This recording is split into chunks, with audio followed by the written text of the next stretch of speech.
Okay, so very good evening.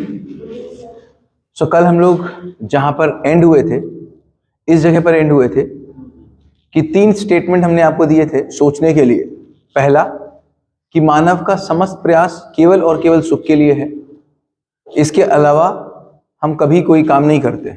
जो भी आज तक काम किया है केवल सुख पाने के लिए किया है, और अगर एक लाइन और बढ़े तो किसके सुख के लिए किया है? अपने सुख के लिए किया है।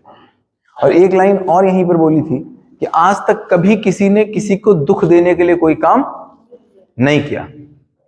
अब अगर हम देखते हैं तो हमको रोजमर्रा में ये बातें एक्सेप्ट नहीं होती। कितना भी कहें ज्योति मैम से हम कि तुमने अपने सुख के लिए किया, बाद में ये तो यही आएगा, कर तो बच्चे के लिए दिन भर रहे हैं। ये बात एक्सेप्ट नहीं हो पाती। लेकिन अब सत्य एक्सेप्ट ना हो इसका मतलब ऐसा तो नहीं है कि वो सत्य नहीं। तो इसका मतलब है इस पर थोड़ी सी एक्सरसाइज की जरूरत है। जब तक इसको हम बिल्कुल सेट नहीं कर लेते 2 + 2 4 की तरह, तब तक इससे आगे चलने का कोई मतलब नहीं। तो क्या बात हो रही थी कि हमने कहा था इसके विरोध में जितनी बातें सोच सकते हैं उसकी बातें सोच क्या है। जी जी, तो अपना अपने लिए मजा, मगर जिसके लिए जिसको वो मार रहा है उसको तो दुख दे रहा है। तो बात यहां पर क्या आई कि कोई किसी को दुख नहीं देना चाहता। हर एक आदमी सुखी होना चाहता है, और हर एक आदमी की सुखी पाने की सुख की एक समझ है। हर एक आदमी के पास सुख पाने का एक मॉडल है। हर आदमी के पास सुख पाने का एक तरीका है। वो अपने तरीके से सुख पाना चाहता है। दुनिया ने उसको गलती का नाम दिया है। मतलब हर आदमी सुख पाने के प्रयास में है। सुख पाने के प्रयास में वो काम कर रहा है, सुख पाने के मॉडल में काम कर रहा है। अब इतना ही हो सकता है आपका मॉडल मुझे पसंद नहीं, क्योंकि आपकी दुनिया अपनी है, आपकी दुनिया के अपने नियम। तो क्या हो रहा है, हर एक आदमी सुख पाने के लिए ही काम कर रहा है, सुख के लिए ही काम कर रहा है। सुख के अलावा कोई काम कर नहीं सकता। चूंकि सुख की समझ नहीं है तो इस ना समझी में जो काम कर जाता है उसको दुनिया गलती और अपराध का नाम देती। क्या आतंकवादी अशांति फैलाना चाहता है? क्या करना चाहता है वो? आतंकवादी अशांति चाहता है कि शांति चाहता है? वो शांति ही चाहता है। क्योंकि उसकी शांति के रास्ते में आप आ जाते हैं, इसीलिए वो उसके पास जो शांति पाने का रास्ता है वो आपको अशांति दे जाता है। कितने लोग हैं जो वाकई में किसी को अशांत करना चाहेंगे अगर वो खुद अशांत हो रहे हो? कोई नहीं करना चाहेगा। तो या तो हमारे पास सुख की कोई चाह नहीं है, समझ नहीं आ रहा है सुख कैसे मिले, तो उस न समझी में जो हम काम कर रहे हैं, अगर मेरे पास ऐसा तरीका हो, वाकई कोई ऐसा तरीका मुझे मिल जाए जिस तरीके से मुझे संपूर्ण सुख प्राप्त हो जाए और उससे आपको कोई समस्या ना हो, तो हम कौन सा चुनेंगे? हम वही चुनेंगे जिससे आपको कोई समस्या ना हो। लेकिन मुझे ऐसा तरीका समझ ही नहीं आता। मुझे समझ ही यही आता कि जब तक संजीव पांडे सर का मैं मर्डर ना करूं तब तक मुझे सुख कैसे मिले, क्योंकि मेरे सुख के बीच में संजीव पांडे सर अगर हल्के फुल्के से खड़े हैं तो कोई बात नहीं है, और मजबूती से खड़े हैं तो गाली दे के हट सकते हैं, तो गाली दे के हटा दिया जाएगा। और मजबूती से खड़े हैं तो हो सकता डंडा मार के हटाया जाए, और मजबूती से खड़े हैं तो हो सकता गोली मार के हटाया जाए। इसका मतलब अभी तक आज तक कभी किसी ने किसी को दुख देने के लिए कोई काम नहीं किया। तो इसका मतलब है कोई गलत नहीं है कि समझ गलत है। जैसे मान लीजिए कोई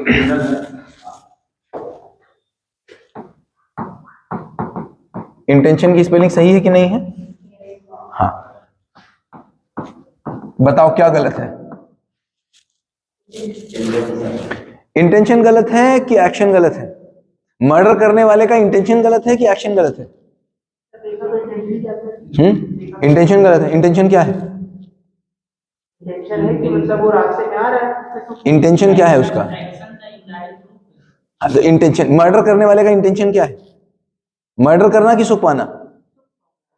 आपका क्या है? सुख। मानव समस्त प्रयास किस लिए करता है? सुख पाने के लिए। तो आतंकवादी का इंटेंशन क्या है? मर्डरर का क्या है? अमेरिका का क्या है जो बम लगा रहा है? हिरोशिमा नागासाकी पे जब बम लगाया था तो क्या था? तो क्या गलत है? इंटेंशन गलत है कि एक्शन गलत है? तरीके गलत है। अगर तरीके गलत है तो ये गलती किसकी है? स्वयं की है कि जिनको तरीका सिखाना था उनकी है? ये तरीका सिखाने का काम किसका था? या तो अभिभावक का था या तो स्कूल का। बट सर जैसे लॉ में जो अगर हम किसी को सेल्फ डिफेंस में मार रहे हैं तो सजा नहीं होती। सेल्फ डिफेंस में मार रहे, इंटेंशन क्या है? सेल्फ डिफेंस में मारने की सजा क्यों नहीं?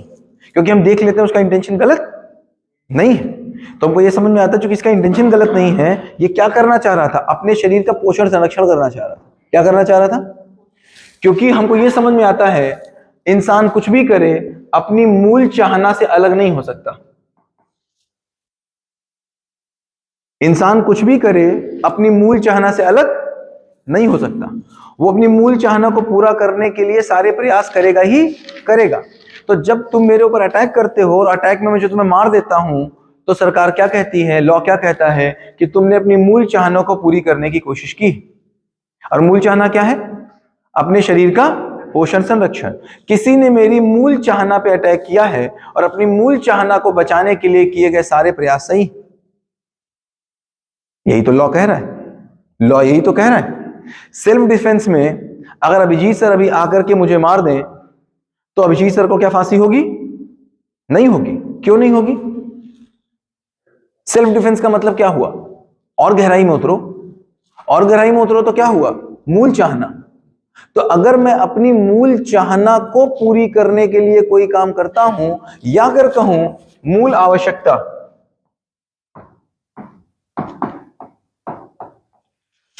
मेरी मूल आवश्यकता शिक्षा है और उसके लिए मुझे आरटीई का राइट सरकार ने दिया है। अब अगर मेरा सगा बाप मेरी पढ़ाई को रोकने का प्रयास करेगा तो क्या होगा? उसको सजा मिलेगी कि नहीं मिलेगी? मिलेगी। क्यों मिलेगी? क्योंकि वो मेरी मूल चाहना को हिट कर रहा है। तो इसका मतलब क्या हुआ? मेरे जो फंडामेंटल राइट का मतलब क्या हुआ?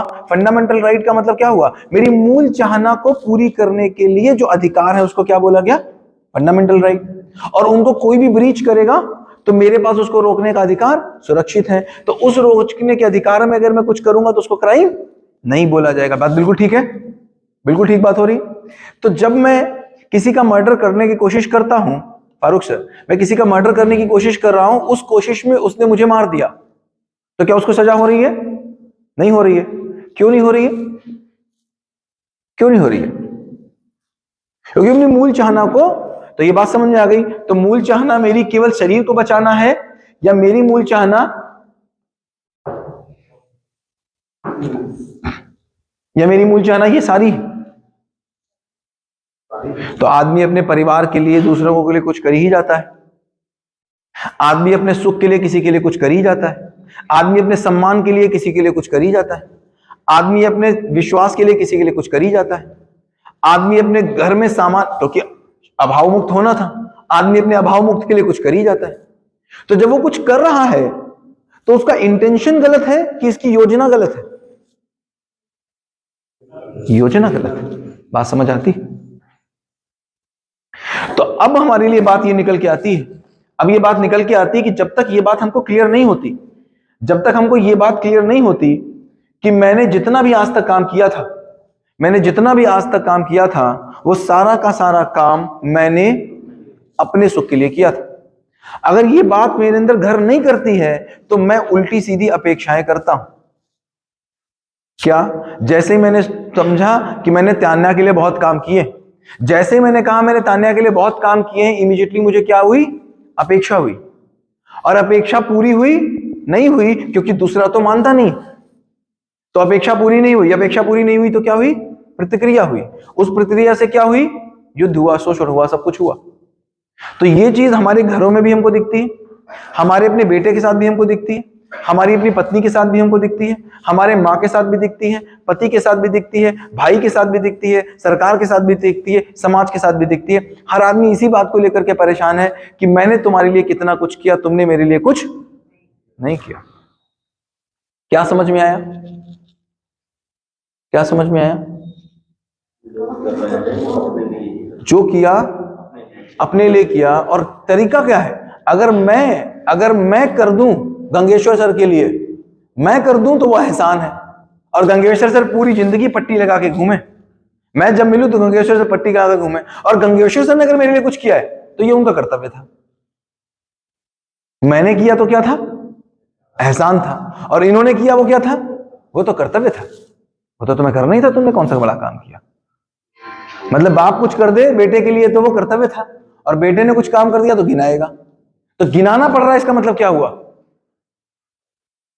तुम बेटे को गिनाते हैं कि नहीं गिनाते, पत्नी को गिनाते हैं कि नहीं गिनाते, भाई को गिनाते हैं कि नहीं गिनाते, पड़ोसी को गिनाते हैं कि नहीं गिनाते, सरकार को गिनाते हैं कि नहीं गिनाते। ये केवल इसीलिए गिनाते हैं क्योंकि हमको ये समझ ही नहीं आता कि मैंने अपने लिए किया कि दूसरे के लिए किया, नहीं समझ आता। तो यहीं पर हमको एक बात समझ आती, यहीं पर हमको एक बात फिर समझ में आती, फिर हम दूसरे के लिए करते ही क्यों है, और ये बात में हमारे पास कंफ्यूजन क्यों है। और कि हम कितना भी यहां से आपसे कहें, एक मन आपका यही बोल रहा है कि करते तो हैं दूसरे के लिए, एक अंदर से मन बोल रहा है कि नहीं बोल रहा। कितना भी हम आपसे कहें कि आपने किसी के लिए नहीं किया, लेकिन एक मन कर रहा है नहीं भैया, कल रात में मैंने किया तो था, कहो कुछ भी, कल रात में मैंने किसी के लिए कुछ किया तो था, आज सुबह मैंने किसी के लिए कुछ किया तो है, खाना तो बनाया था मैंने किसी के लिए, खाना तो खाया था मैंने किसी के लिए, गया तो मैं किसी के लिए था, गया तो मैं केवल इसीलिए था क्योंकि तुमने बुलाया था, वरना मैं बिल्कुल नहीं आता, तुम्हारे बुलाने पे आया वरना मैं बिल्कुल नहीं आता। इस क्लास में कहो कुछ भी आए तो सर के लिए है, बात खत्म हो गई। क्या अपना सको क्या दूसरे का सुख, आए तो सर के लिए है, क्या सर इतनी बातें कर रहे हो, यही प्रूवन है, अगर ना बुलाते सर तो कोई नहीं आता। तो कॉन्ट्राडिक्टरी लग रही है कि नहीं लग रही, तो अब इसको समझ लेना जरूरी। अब समझते हैं है क्या। हम जिस जगह में अपने आप को व्यवस्था का हिस्सा समझ जाते हैं, उसके सुख में हमारा सुख हो जाता है। जिस व्यवस्था को या जिस व्यवस्था में अपने आप को हम उस व्यवस्था का हिस्सा मान लेते हैं, उस व्यवस्था के बने रहने के सुख में मेरा सुख हो जाता है। जैसे मैंने मान लिया कि ये मेरी बेटी, तो अब बेटी की एक व्यवस्था है, उसमें मैंने अपने आप को हिस्सेदार मान लिया। अब जैसे ही मैंने मान लिया कि ये बेटी नामक मेरी है और बेटी की व्यवस्था में मैं भागीदार हूं, मेरा आचरण है, एक किसी इकाई का आचरण उससे बड़ी व्यवस्था में तय होता है। सोचो आप घर पे अकेले हो, कोई घर पे नहीं, कितने बजे सो के उठोगे पता ही नहीं, खाना किस समय खाओगे पता ही नहीं, नहाओगे किस समय पता ही नहीं, और घर में अगर केवल पत्नी आ जाए या बेटी आ जाए या पिता आ जाए, व्यवस्था। घर में 4 लोग आ जाए और बड़ी व्यवस्था, घर में शादी हो और बड़ी व्यवस्था। तो मेरा आचरण किस में तय होता है, बड़ी व्यवस्था में तय होता है। तो देखो यहां से क्या समझ आता है, एक माँ ने क्या माना कि उस बेटे की व्यवस्था में उसकी भागीदारी है, तो उसने क्या माना, बेटे एक व्यवस्था में उसने अपने आप को माना, इसीलिए उसने व्यवस्था में सुख को माना। अब बेटे की व्यवस्था में सुख को माना, इसीलिए उसने बेटे के लिए कहने को काम किया, बट उस व्यवस्था में चूंकि उसने अपनी आचरण को माना। और एक मानव अपनी उपयोगिता को प्रमाणित करके ही खुश हो सकता है, एक मानव अपनी उपयोगिता को प्रमाणित होकर के ही खुश हो सकता है, इसके अलावा खुश होने का कोई और तरीका नहीं। तो ये हमेशा यूजफुल बने रहो। लेकिन पता तो तभी चलेगा जब हमको पता चलेगा कि मेरी यूजफुलनेस है क्या। ये पेन यूजफुल कैसे, देखो कोई ऑब्जेक्ट का मतलब, साधन का मतलब क्या है, साधन का मतलब है, साधन का मतलब क्या है, जिसकी उपयोगिता मानव तय करे। मैं तय करता हूं ना इसकी क्या उपयोगिता है, मानव कौन है, जो अपनी उपयोगिता को तय करके, मतलब व्यवस्था को समझकर अपनी उपयोगिता का तय और प्रमाणित करता है।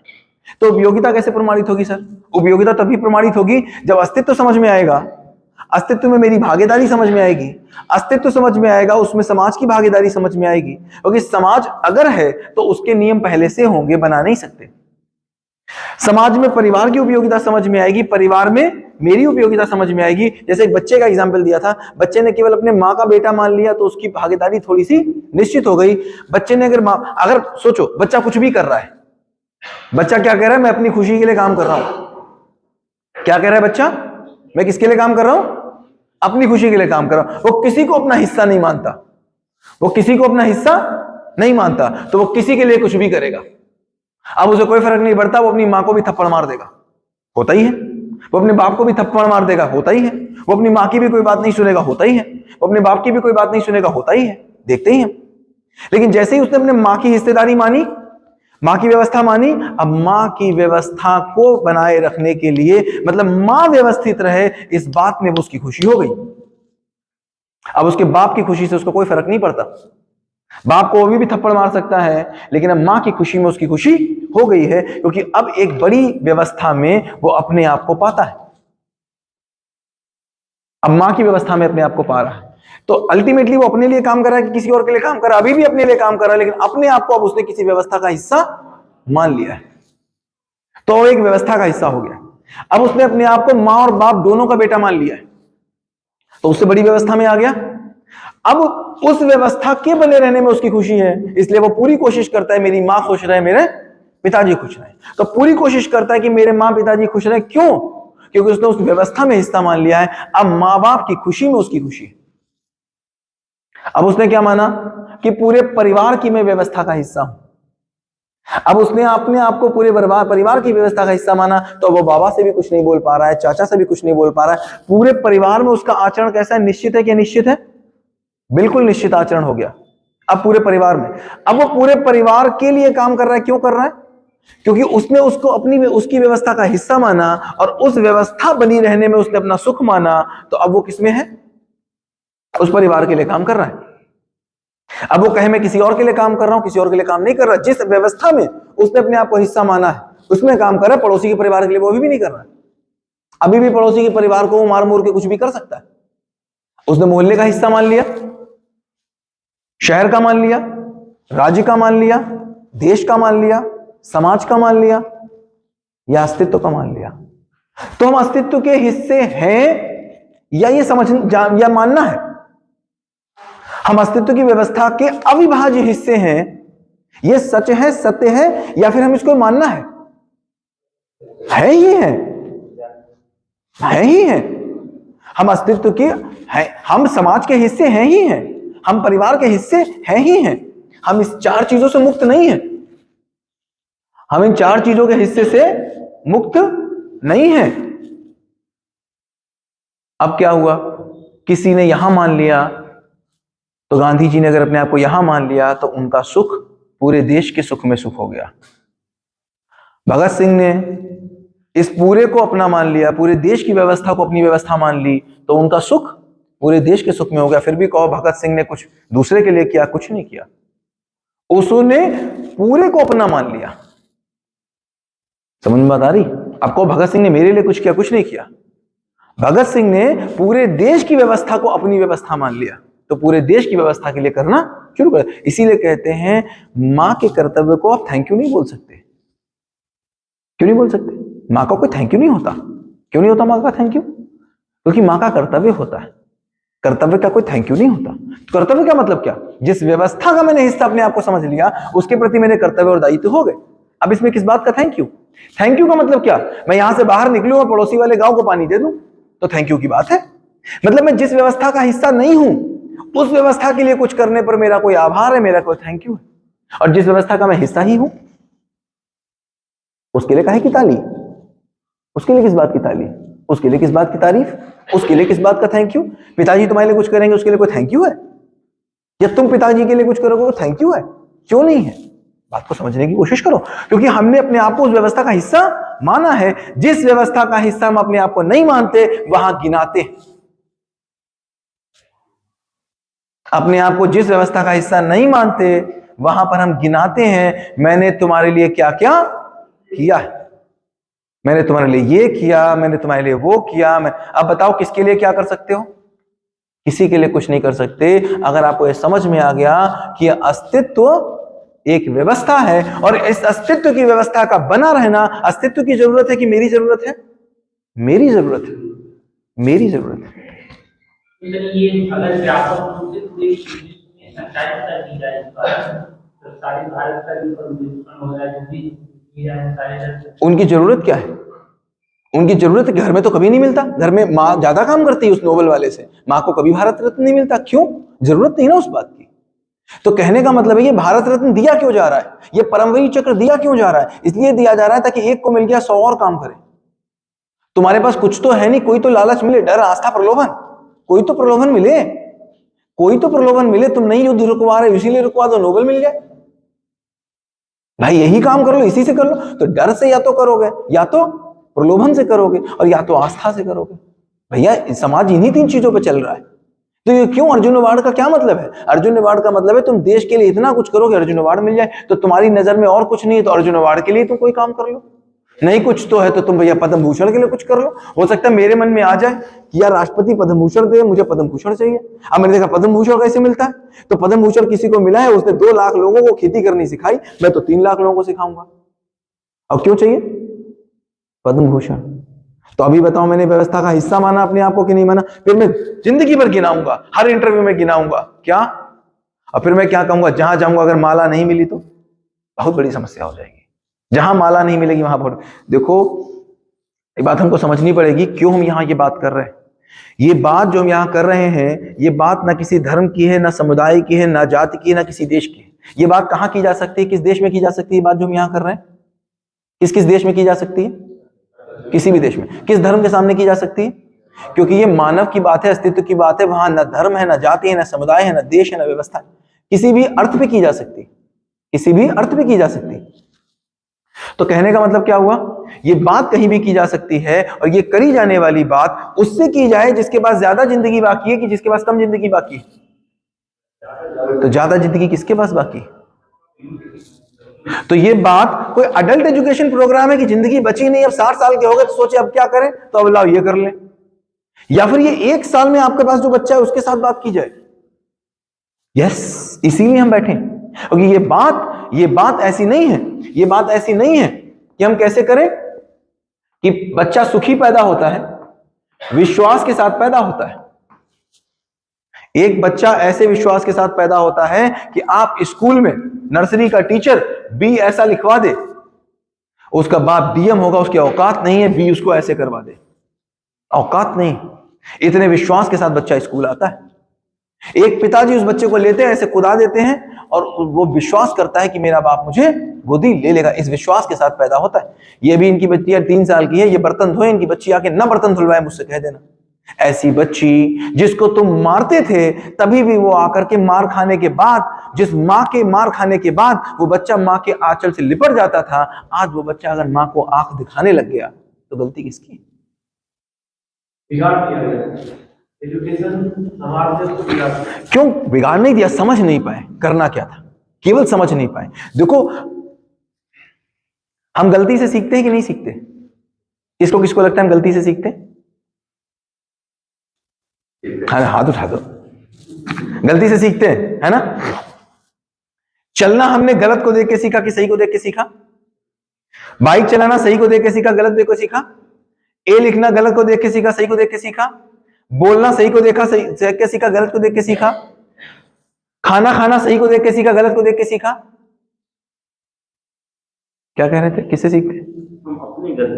अपनी गलतियों से सीखते हैं। तो अपनी गलतियों से कितने परिवारों में हम देख रहे हैं परिवार टूट रहे हैं, सही नहीं हो गए। कमौलिका तक दिखा गई आपको, पता नहीं कितने दिखा गई, कितने सीरियल में देखते हैं, सही नहीं हो गए। गलती से सीखते होते तो क्या ऐसी एक भी गलती है जो आज तक मानव ने नहीं करी? तो कहां गलती? गलती से सीखते होते तो क्या हमको चारों तरफ, अपने चारों तरफ घरों में रिश्ते गलत होते दिख रहे कि नहीं दिख रहे? तो सीखे नहीं, सीखे नहीं। हम गलती से नहीं सीखते, हम सही से ही सीखते हैं। सही को देखते हैं, सही को देखकर, सही को देखते हैं, सही को देखकर अपने आप को देखते हैं तो अपने आप को गलत देख पाते हैं। देखो अगर मैं बोलता हूं ये मोबाइल गलत है, बहुत ध्यान से समझना, मैं बोलता हूं ये मोबाइल गलत है, अगर मैं बोलता हूं ये मोबाइल गलत है तो मेरे दिमाग में सही की पिक्चर होनी चाहिए कि नहीं? तो हम सही को देखते हैं, सही के प्रकाश में गलत नजर आ जाता है, और गलत को देख के नहीं सीखते हैं, सही को देख करके आगे बढ़ जाते हैं। मैं सही को देखता हूं, सही के प्रकाश में अपने आप को गलत पाता हूं, और उसके बाद सही को देख के आगे बढ़ जाता हूं। तो हम गलती से सीखते हैं कि सही से सीखते हैं? तो इसका मतलब है ये गलत है जान करके सही क्या है पता नहीं चलता। तो हमारे समाज में हमको पता है ये गलत है, सही क्या है पता नहीं चला, इसलिए सब चाहिए में चला गया, सब चाहिए में गया। माँ बाप की सेवा करनी चाहिए, बड़ों से प्यार करना चाहिए। हाँ, हमारे यहाँ पर 10 लोग हैं, 10 लोग एक जगह काम कर रहे हैं, तो मुझे पेट में सही का मतलब क्या? सही का मतलब यही हुआ, सही का मतलब ये हुआ कि मुझे तृप्ति मिली।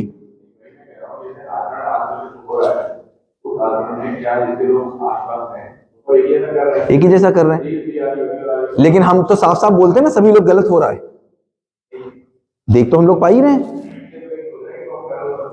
बच्चे कब तक बोलते सही कर रहे हैं? अगर सही बोल रहे होते तो 10 साल के बाद आके क्यों बोलते पापा तुमको कुछ नहीं पता? 9 साल के बाद बच्चे को आप सुना नहीं पाते हैं, क्यों? बच्चे को पता चलता है तुम्हारी औकात।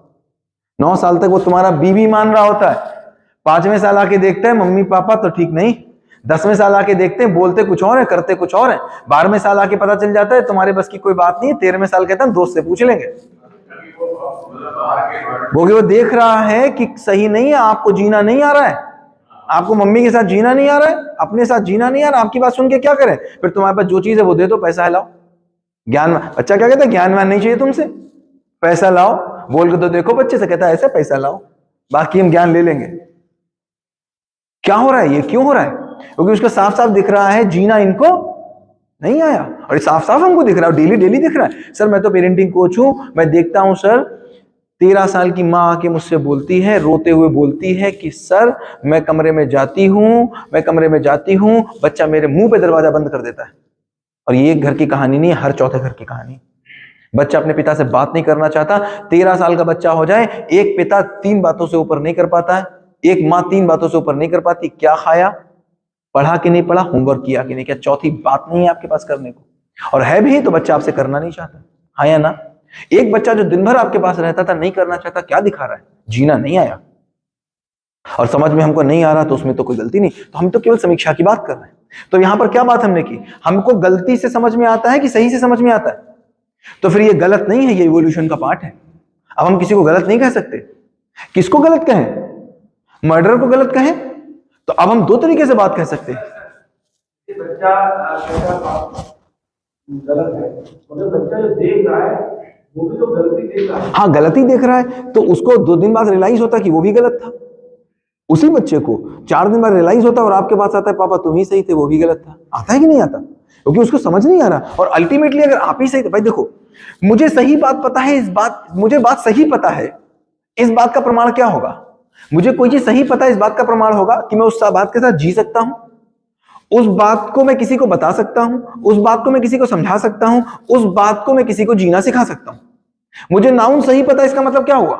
मुझे नाउन आता है, मैं नाउन बोल सकता हूं, मैं नाउन सिखा सकता हूं, मैं नाउन की परंपरा बना सकता हूं। मुझे चाय बनानी आती है, इसका मतलब क्या हुआ? मुझे चाय बनानी आती है, इसका मतलब क्या हुआ? मुझे चाय बनानी आती है, मैं उसका फॉर्मूला जानता हूं, मैं चाय के साथ जी सकता हूं, मैं चाय बनाना सिखा सकता हूं।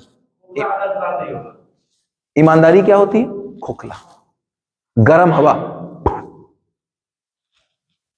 क्या है गर्म हवा?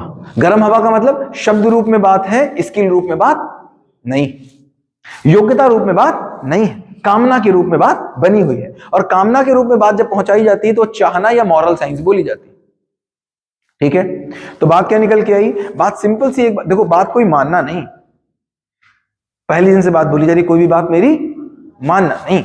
अगर आपको लगे कहीं पर भी वो बात आपकी बात से अलग है तो तुरंत रोक देना, और जितने क्वेश्चन पूछ लेना उतने क्वेश्चन पूछ लेना। क्यों? क्योंकि बल्ब कौन सा जलेगा? जो रेसिस्ट करेगा। और अगर वाकई बात समझ में आ जा रही है तो कोई बात ही नहीं, हो ही सकता है एक बार में बात समझ में आ जाए। बहुत से बच्चे होते हैं जिनको एक ही बार में समझ में आ जाती है। तो क्या समझ में आया? हम किसी को गलती के रूप में देखें या फिर सुख, सम्मान, सफलता,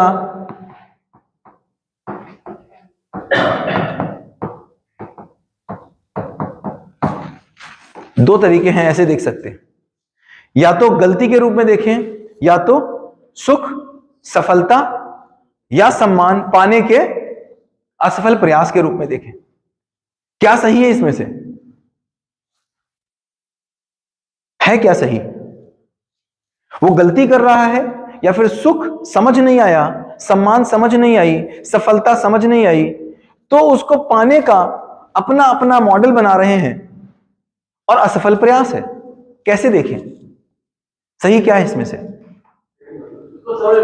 समझ नहीं आया। बहुत सिंपल सी बात। अच्छा हाँ, जैसे मानव जो है अपने परिवार को ऐसा मान लेता है, हाँ, क्योंकि उससे इम्पोर्टेंस पता चल जाती है। करेक्ट। परिवार की इम्पोर्टेंस समाज में पता चल जाती है। तब वो हिस्सेदार हो जाता है, समाज जो है व्यवस्था में हिस्सेदार हो जाता है, व्यवस्था जो है संपूर्ण अस्तित्व में। हो जाता है। तो क्या अस्तित्व को भी हमारी जरूरत है या हमें अस्तित्व की जरूरत है? क्योंकि इस तरह हम ऐसे पॉइंट ऑफ व्यू वाले बन जाएंगे कि दुनिया हमारे चारों ओर। ऐसे देखो, आपको परिवार की जरूरत है कि परिवार को भी आपकी जरूरत है? ये सह अस्तित्व है, अस्तित्व ही सह अस्तित्व है। अस्तित्व की पहचान आपसे और आपकी पहचान अस्तित्व है। यहां पर एक दूसरे के उपयोगी पूरक हैं। कैसे हैं? उपयोगी पूरक है, कॉम्प्लीमेंट कर रहे हैं एक दूसरे को, करेक्ट। तो यहां पर आप समझना होल टू पार्ट होता है, समझना होल टू पार्ट होता है। अस्तित्व समझ में आएगा तो मैं समझ में आएगा, मैं समझ में आएगा तो परिवार समझ में आएगा, समाज समझ में आएगा, व्यवस्था समझ में आएगी, तो जीना हो जाएगा। तो जीना कहां से शुरू होगा? जीना तो मैं से शुरू होगा। जीना थोड़ा ना सीधा अस्तित्व से शुरू होगा, जीना मैं से शुरू होगा, समझना होल से शुरू होगा। आप देखो, जब आप ट्रिग्नोमेट्री पढ़ाते हो तो होल से समझाते हो, और सवाल कौन सा लगवाते हो? sin x बराबर sin 30 बराबर, तो लगाना sin 30 से शुरू होता है और समझना कहां से शुरू होता है? देखो वहां पर एक चिड़िया बैठी हुई है, तुम यहां बैठे हो, इसको कैसे नापेंगे? होता है कि नहीं होता? तो समझना कैसे होता है? बर्ड व्यू, बड़े व्यू से, कि आखिर ट्रिग्नोमेट्री क्यों, ट्रिग्नोमेट्री का क्या काम है, ट्रिग्नोमेट्री क्या होती है, बड़े व्यू से। हमेशा आप देखोगे बड़े व्यू से काम शुरू। लाइट कैसे पढ़ाते हो? बड़े व्यू से पढ़ाते हो, बड़े व्यू से। फिर करवाते पहला सवाल कौन सा हो? तो परफॉर्म करना छोटे से बड़ा और समझना बड़े से छोटा। तो पहला सवाल करने से पहले ही समझ में क्या आना चाहिए? होल समझ में आना चाहिए। तो इसलिए मतलब हमारा पहला काम क्या हो गया? अस्तित्व क्या है, अस्तित्व क्या है? अस्तित्व है और मैं हो गया, जैसे मानव हो गया, वो एक दूसरे से सह पूरक है। अगर हम कोई गलत काम कर रहे हैं तो व्यवस्था पर फर्क पड़ेगा, हमने ऐसा मान लिया। हाँ। अगर हम जैसे ऐसे देख लें कि अगर हम वहां ना हो तो क्या अस्तित्व पर कुछ नहीं पड़ने वाला? एक मानव कितने आते कितने चले जाते हैं। हम लोग उसकी बात कर लेंगे। अभी हम बात कर ले हैं तब क्या हो रहा है फर्क, नहीं होंगे पे तो क्या होगा आगे हम लोग देख लेंगे उसको। अभी पहले देखिए हम तो है ना, जब नहीं रहेंगे तो बात ही क्या ही करनी। जो मर गए उनसे तो बात कर नहीं रहे, जो जी रहे उन्हीं से बात करनी। तो या तो मर जाओ तो कोई फर्क नहीं पड़ेगा, मरना आपके हाथ में है नहीं, तो जीना हाथ में है। तो जीने वाली बात पहले कर लेते कि मेरे होने से कुछ फर्क पड़ रहा है, ठीक? क्योंकि मरे वालों को कहां हम कमरे में ला रहे हैं? नहीं ला रहे हैं, न ला पा रहे हैं। तो हाँ, बच्चा जान रहा है कि बच्चा जवान है, बाप उसका बूढ़ा हो गया है, बच्चा समझ रहा है कि बाप बहुत ज्यादा असहाय हो गया है। असहाय हो गया तो बाप अपनी उपयोगिता को कैसे करेगा? इतना असहाय हो गया है कि वो कुछ चलता में पड़ गया। तो वो अगर जब परिवार समझ में आएगा, परिवार समझ में आएगा। देखो, पहले कार्बोरेटर समझ में आएगा कि पहले कार समझ में आएगी? पहले कार समझ में आएगी। परिवार समझ में आ जाएगा तो वो बूढ़ा बाप भी समझ में आ जाएगा। अभी हम लोग बहुत डिटेल में बात करेंगे इसकी, परिवार क्या है फिर बूढ़ा बाप क्या है, हमको समझ में आ जाएगा। लेकिन अगर हम बूढ़े बाप को अकेले में समझने की कोशिश करेंगे, अभी क्या हो रहा है, हम बूढ़े बाप की उपयोगिता से परिवार को समझने की, अभी हम कार्बोरेटर की उपयोगिता से कार को समझने की कोशिश कर रहे हैं, जबकि कार के फंक्शन से हम कार्बोरेटर की उपयोगिता को समझ सकते हैं। ठीक है, तो अभी ये क्या हमें बात हो रही है कि वो बच्चा क्या समझना चाह रहा है? वो ये समझना चाह रहा है कि बाप की उपयोगिता परिवार में क्या है। जब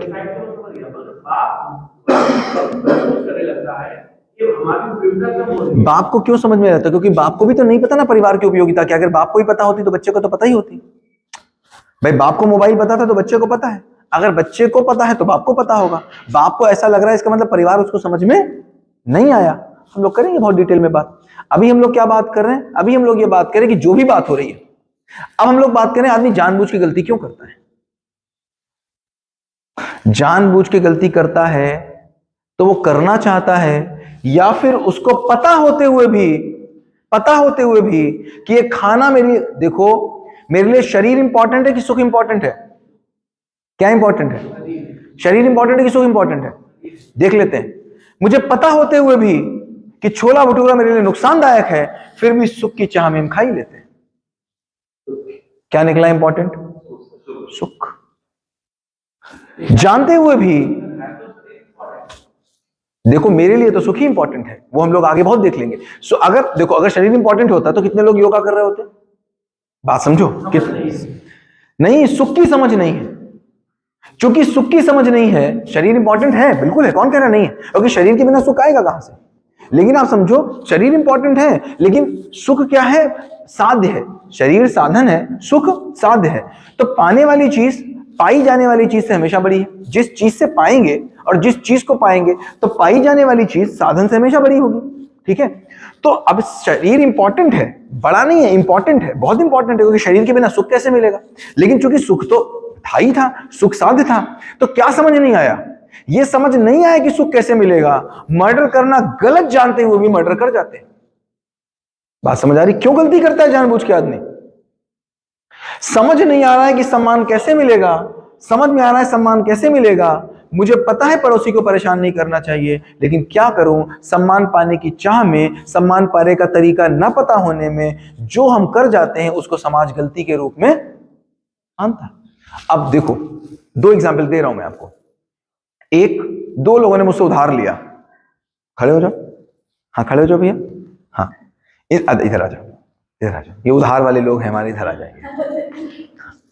देखो, इन लोगों ने उधार लिया है हमसे, ठीक है, इन दोनों लोगों ने उधार लिया 50-50 हजार रुपए। हाँ देखो, 50-50 हजार रुपए इन्होंने उधार लिया है, और अब स्थिति क्या है कि इनके पास पैसा नहीं है, इनके पास पैसा, लेकिन बहुत देना चाहते हैं, बहुत देना चाहते हैं, देना चाहते हैं लेकिन पैसा नहीं है।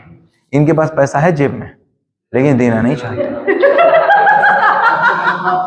हाँ, गलत बात है भाई। हाँ देखो, अब फिर से समझ लेना बात को। क्या हुआ कि मैंने इनको 50,000 रुपए दिया, ये बहुत देना चाहते हैं, आते हैं कहते हैं सनी भैया देना चाहते हैं लेकिन पैसे ही नहीं हैं। इनके दे सकते हैं लेकिन देते नहीं हैं। मुझे किनसे ज्यादा समस्या है?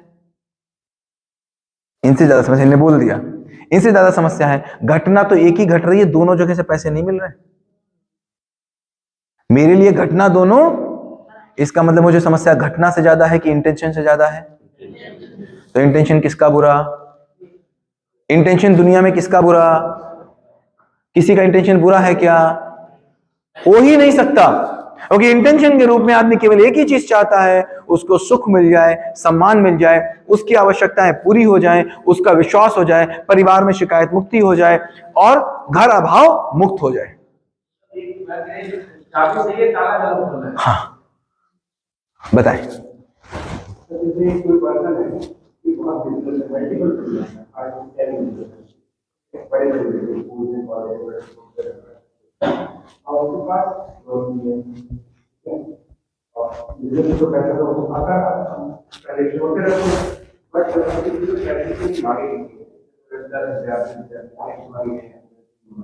वो कह रहे हैं कि एक बार पैसा नहीं है और हम नहीं दे सकते हैं।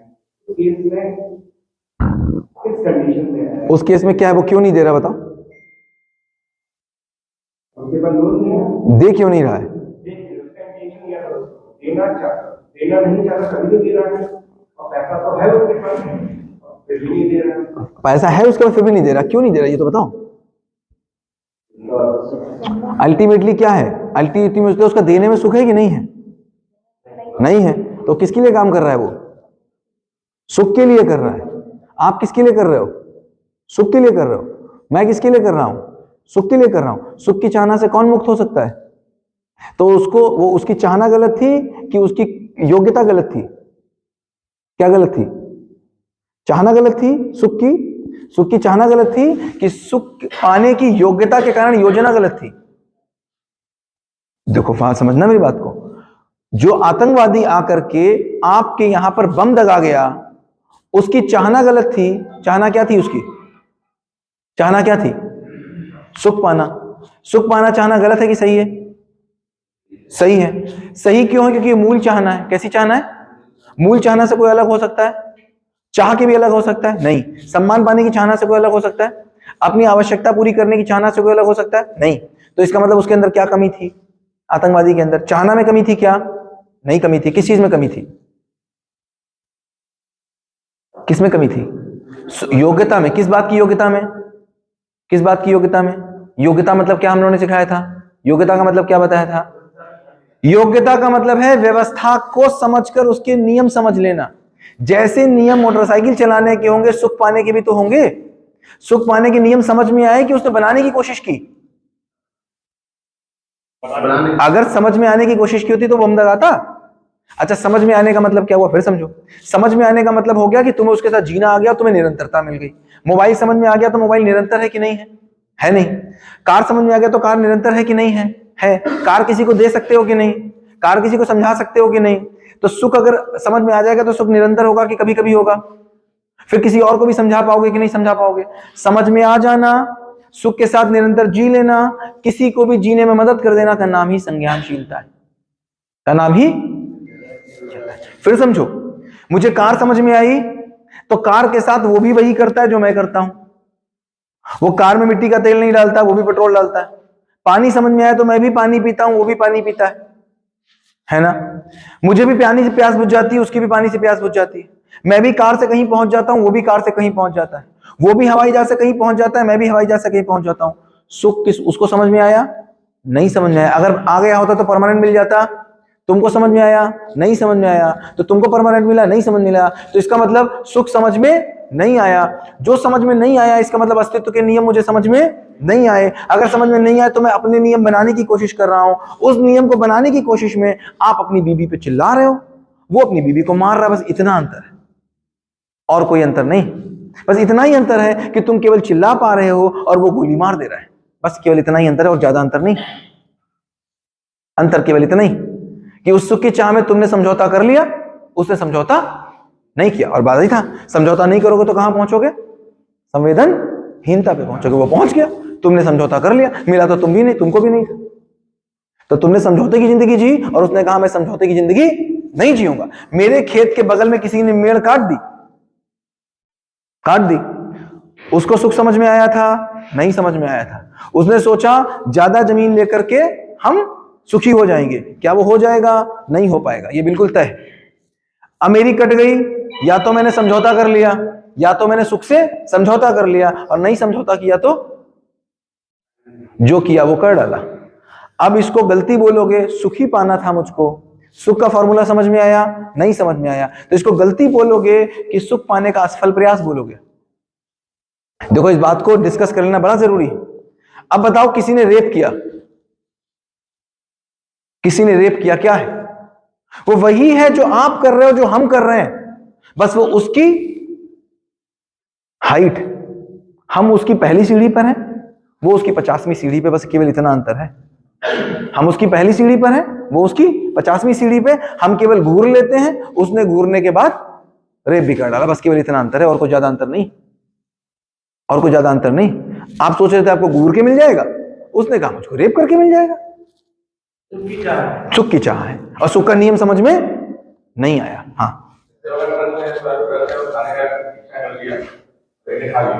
हाँ, बस एक ने खाने की इच्छा कर ली, एक ने खा ली, बस केवल इतनी सी बात। टूटा। हाँ, टेररिस्ट है पाकिस्तान का। हाँ, ठीक है। उसने पाकिस्तान की व्यवस्था को अपनी व्यवस्था मान लिया, अपना मान लिया। अब एक सेकंड, भारत की व्यवस्था को अपना माना? नहीं माना, जबकि वो एक सेकंड। हाँ, तो सही कैसा होता है? हम गलत में अनेक और सही में एक होते हैं। पाकिस्तान में भी कितने लोग उसको सही बोलते होंगे? लेकिन अरे सही होगा तो कितने लोग सही बोलेंगे? सही होगा तो कितने लोग सही बोलेंगे? सही में हम देखो, सूत्र नहीं पकड़े, एक होंगे, इसका मतलब सही हुआ? नहीं, सही हुआ कि नहीं हुआ? सही अपना अपना होता है कि सही एक होता है? एक होता है। तो वो एक सही है। अगर सही होगा तो किसके लिए सही होगा? सबके लिए सही है कि नहीं है? आतंकवादी तुम्हारे लिए सही है, तो वो सही है कि गलत है? हाँ, जैसे पाकिस्तान की आबादी 35-30 करोड़, बहुत से लोग मतलब अभी जो डिबेट सुनते हैं वो लोग सही मानते हैं, सही काम किया है। हाँ, देखो, उसने माना, उसने, ये क्या है? स्टाइलर है। हम दोनों लोग, हम ये इतने लोग इसको जलेबी मानते हैं, और हम इसको क्या बोल रहे हैं? जलेबी। तुम क्या बोल रहे हो? मैं कौन हूं? सही हूं। इतनी से तो बात है। हमने क्या बोला? ये क्या है? जलेबी है। तुमने भी इसको जलेबी मान लिया, उन्होंने भी इसको जलेबी मान लिया, इन्होंने भी जलेबी मान लिया। अब मैं इसको बोल रहा हूं जलेबी है, तो तुम क्या बोलोगे? मैं सही हूं कि गलत हूं? बताओ पहले। गलत। अरे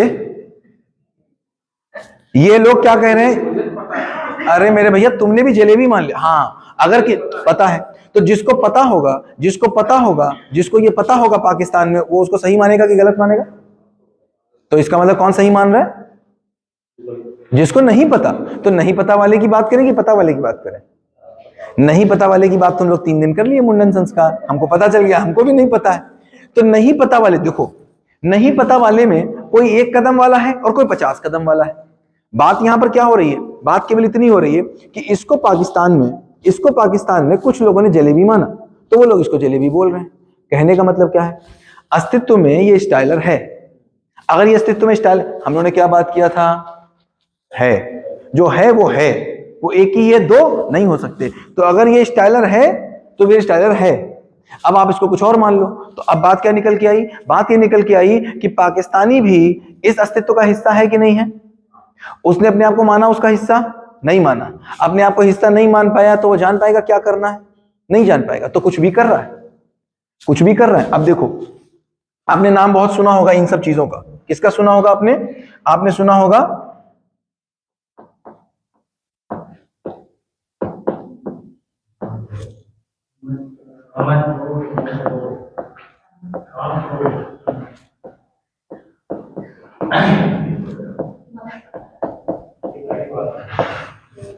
ये आपने सुना होगा, ये 6 हैं, इनको हमारा 6 दुश्मन बोला गया है। मत्सर्य हम बताएंगे ना भी क्या है। मत्सर्य बोलते इसको, मत्सर्य बोलते हैं, मात्सर्य। चलो मात्सर्य बोल दो, मात्सर्य बोलते होंगे। मात्सर्य क्या है? मोह, लोभ, काम, मद, मात्सर्य, क्रोध। जब हम बोलते हैं, देखो हम लोग ये बोलते कि नहीं बोलते? विषय विकार मिटाओ, गाते कि नहीं बोलते? शब्द रूप में गाते हैं कि समझ रूप में गाते हैं? विषय विकार मिटाओ, आगे क्या है? पाप हरो देवा। अब देखो 4 विषय मतलब आहार, निद्रा, भय, प्रजनन।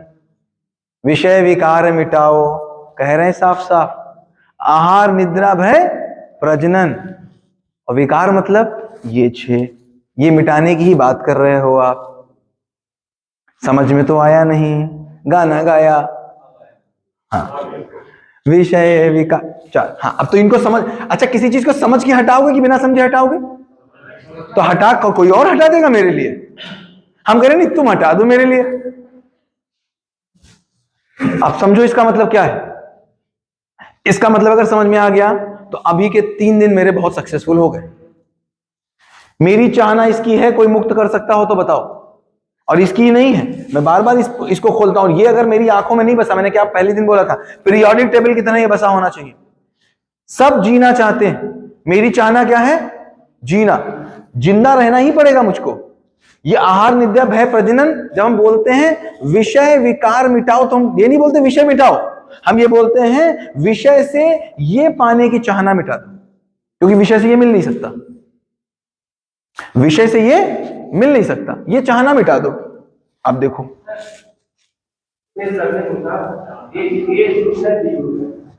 उनकी आइडियोलॉजी अलग है। वो मान रहे हैं कि तो मैं आपके पास नहीं मानता, अब नहीं मानता। तो यहाँ पे एक समूह की बात हो रही है। जो समूह की बात हो रही है, मान रहे वो मानते रहेंगे, हम ये ऐसे मानते रहेंगे, तो इसका प्रैक्टिकल ग्राउंड पे तो कॉन्फ्लिक्ट ही होगा। कब तक कॉन्फ्लिक्ट होगा? जब तक एटम का आखिरी मॉडल नहीं आ गया। जब तक एटम का आखिरी मॉडल नहीं आ गया, इसका मतलब जब तक मुझे सही नहीं पता चलता है तब तक गलती से कुछ पता नहीं चलता है। इंडिविजुअल, हाँ इंडिविजुअल की बात का, बट इंडिविजुअल को अगर सही पता हो गया है तो वो बाकी कैसे चल जाएगा? इंडिविजुअल को पता था और इंडिविजुअल को पता चल जाता है। जैसे आज किसी एक इंडिविजुअल को अगर ये पता चल जाए कि, अगर किसी एक इंडिविजुअल को पता चल जाए कि पानी से बाइक चलती है, शांति का संदेश लेके आए। शांति का संदेश लेकर के आए, वो कामना थी कि योग्यता थी? जब भी कामना प्लस योग्यता मिलके बात आएगी तो जैसे मैं कामना करूं बाइक चलाने की, किससे? पानी से, तो कितने लोग तक बात पहुंचेगी? किसी तक नहीं। लेकिन अगर मैं कामना प्लस योग्यता लेके आऊंगा, गौतम बुद्ध के एग्जाम्पल लेते तो उन्होंने योग्यता की, उन्होंने अगली बात योग्यता होती तो सबको मिलती कि एक को मिलती। मैं देखो कैमरा रिकॉर्डिंग चल रही है, आप बात समझो, ये पता नहीं कहां कहां जाएगा। योग्यता होती तो एक को मिलता कि सबको मिलता। अगर एडिसन के पास योग्यता थी तो बल्ब कितने कितने के घरों में है। शांति की चाह किसके किसके पास है तो किसके किसके घरों में मिलती। सर कैमरा चल रहा है, आप बात समझो। बल्ब की चाह जिसके पास होगी एडिसन उसके घर में आ जाएंगे, फॉर्मूला था। फिर कैमरा चल रहा है, समझ रहे बात को। हाँ, अगर मिला होता तो शांति मेरे घर में दिख रही होती। नाम का तो दिख जाता है, शांति नाम की आ जाती कोई। हाँ नहीं, शांति नाम की कभी कभी आ जाती पत्नी बन के, कभी बर्तन धोने वाली बन के। हाँ इतना आ जाती।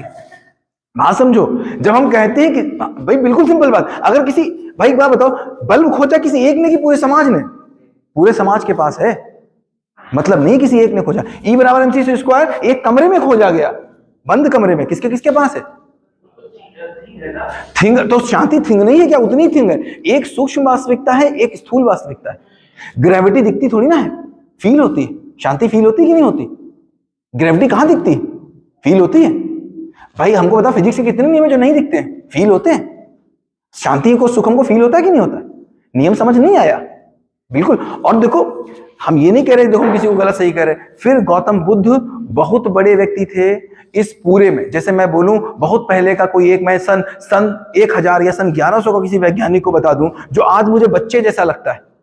अगर सन 1100 के किसी वैज्ञानिक की किसी खोज को आप पढ़ लोगे तो सर बच्चे जैसा लगेगा कि नहीं लगेगा? लेकिन साहब वो बच्चा नहीं था। उस समय की वो खोज बहुत बड़ी खोज थी। अगर वो खोज ना हुई होती तो आज हम यहां नहीं खड़े होते। लेकिन ये माननी पड़ेगी कि उसमें अपूर्णता थी।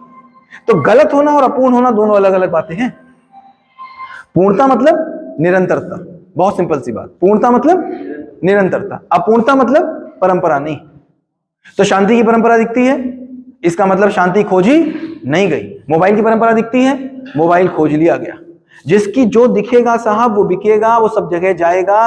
कामना के रूप में था, योग्यता के रूप में नहीं था। बात बहुत अच्छी थी, योग्यता यूनिवर्सल हो ही जाएगी। अब देखो राइट ब्रदर्स ने कहा मैं उड़ने वाला हवाई जहाज बनाऊंगा। सब हंसे कि नहीं हंसे? कामना के रूप में आएगी तो लोग हंसी मजाएंगे। लेकिन जिस दिन उन्होंने उड़ा के दिखा दिया, एक ने उड़ा के दिखाया, मेरे एजुकेशन सिस्टम में आ गया। एक भी अगर इस दुनिया में शांति दिखा देगा तो एजुकेशन सिस्टम में अगले दिन आ जाएगा। और आज आपको एजुकेशन सिस्टम में आता हुआ ये जो मॉडल है दिख रहा है।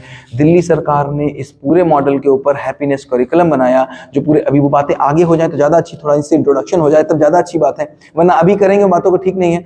पूरे 10 साल में आपको जो दिल्ली में एजुकेशन सिस्टम में बदलाव दिखे थे वो मनीष सिसोदिया जी के कारण थे। और ये जो दर्शन मैं बोल रहा हूँ, मनीष सिसोदिया जी इसकी के प्रबोधक थे, वो वहीं से निकले हुए थे। और मनीष सिसोदिया जी ने पूरा एजुकेशन सिस्टम वहां का बनाया। और ये केवल बात ही है, मतलब मनीष सिसोदिया के साथ मेरा पर्सनल इंटरेक्शन हुआ, उनसे बात हुई। उन्होंने कहा सनी भाई अगर 10 साल और मिल जाते, केवल 10 साल और मिल जाते, कहानी बदल जाती।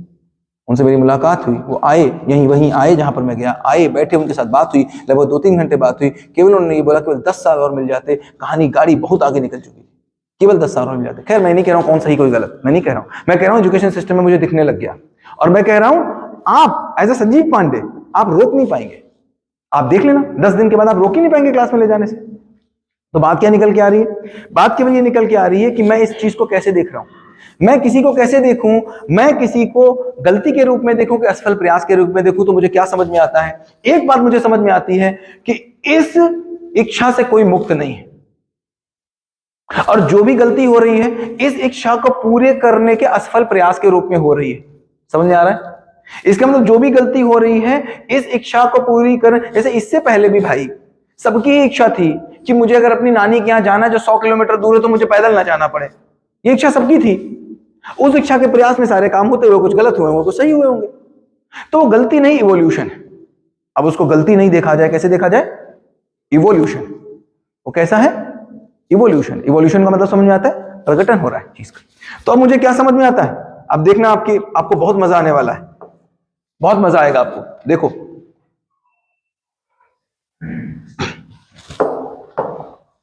जीना समझ में आया? बिल्कुल पीरियोडिक टेबल की तरह समझ में आ जाना चाहिए। जीना मतलब स्वयं में समाधान, स्वयं में विश्वास, स्वयं में सुख की निरंतरता, स्वयं में सम्मान की निरंतरता, स्वयं में सुरक्षा की निरंतरता, स्वयं में विश्वास की निरंतरता, परिवार में शिकायत मुक्ति और परिवार में अभाव मुक्ति, समाज में अभयता, प्रकृति में संतुलन।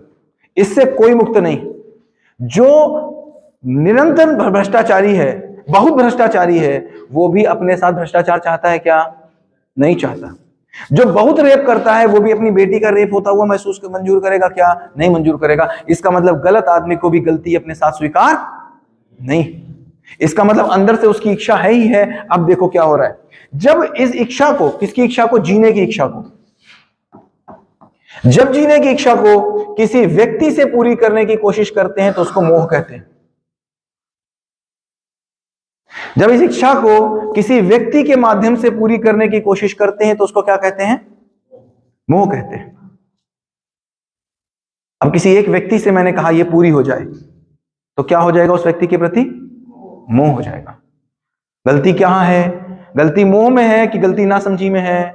ना समझी। गलत कैसे? एक बच्चा अगर ट्रिग्नोमेट्री का सवाल नहीं लगा पा रहा है तो बच्चा गलत है, या फिर कॉन्सेप्ट नहीं आ रहा है उसको? कॉन्सेप्ट नहीं आ रहा, बच्चा कहां गलत है भाई? कॉन्सेप्ट नहीं आ रहा उसको, कॉन्सेप्ट बता दो ठीक हो जाएगा। बच्चा कहां गलत है? कहते नहीं कोई बच्चा गलत नहीं होता, इसीलिए तो कहते कोई बच्चा गलत नहीं होता, क्योंकि उसको कॉन्सेप्ट नहीं पता है। तो बच्चा ही तो बड़ा होकर आदमी बना है। यही चीज जब ये पाने की इच्छा मेरी पैसे से होती है तो उसको लोभ कहते हैं। जब ये मेरी समीक्षा हो जाती है कि ये कहां से मिलेगा? पैसे। हम जो भी काम करते हैं अपनी समीक्षा के आधार पर करते हैं। मेरा निष्कर्ष क्या आया कि ये सब कैसे मिलेगा? पैसे से मिलेगा। तो उसको थोड़ा पैसा चाहिए कि ज्यादा पैसा चाहिए? फिर बहुत पैसा चाहिए। फिर मेरा ही चाहिए कि आपका भी चाहिए? तो पैसे पे जब कोई संवेदनहीन हो जाए तो उसको लोभी कहते हैं। व्यक्ति के स्तर पर जब कोई संवेदनहीन हो जाए तो उसको मोह कहते हैं। और जब उसको समझ में आ जाए ये किससे मिलेगा? सेक्स से मिलेगा। तो जब सेक्स के स्तर पर कोई संवेदनहीन हो जाए तो उसको काम कहते हैं। अब वो एक के साथ रहेगा कि 20 के साथ रहेगा? वो 200 के साथ रहेगा, रेप भी करेगा, फिर वो एक भी रेप करेगा, 50 भी रेप करेगा। क्या है? केवल सिंपल सी बात है। क्या सिंपल सी बात है? उसको सुखी होना नहीं आया। अब उसको गलती देखें कि उसका असफल प्रयास देखें। असफल प्रयास ही, क्योंकि इंटेंशन से वो गलत नहीं। मानव इंटेंशन से गलत हो ही नहीं सकता। इंटेंशन तो एक ही है, वो जीना चाहता है। जब उसको ये तीनों चीजें उससे उसको सुख नहीं मिला तो वो क्या करना चाहता है? वो चोरी भी कर लेना चाहता है, वो छीन भी लेना चाहता है। नहीं पूरा पड़ रहा है उसका तो वो क्या कर रहा है? चोरी भी कर ले रहा है, वो किसी का छीन भी ले रहा है। तो सुख कहां से कर रहा है? खूब पैसा कमाया, पैसे कमाने से नहीं मिला। तो सुख तो असीम चाहिए, निरंतर चाहिए। पैसे से सुख और असीम और निरंतर मिल नहीं सकता। निष्कर्ष इतना ही कि कैसे मिलेगा? पैसे से मिलेगा। तो किसी का छीनेगा। मतलब चोरी और डकैती। चोरी है, डकैती है, किसी को छीनना है। और मत्सर्य का मतलब जब उसको यह समझ में आया कि बाकी तो बात ठीक है, अब सुख के लिए मैं किसी का कत्ल भी कर दूंगा, मैं किसी के साथ क्रूरता भी कर दूंगा। सुख नहीं मिलेगा तो मैं किसी की क्रूरता भी कर दूंगा। तो उसको क्या बोलते हैं? मत्सर्य बोलते हैं। मत्सर्य है या के ऊपर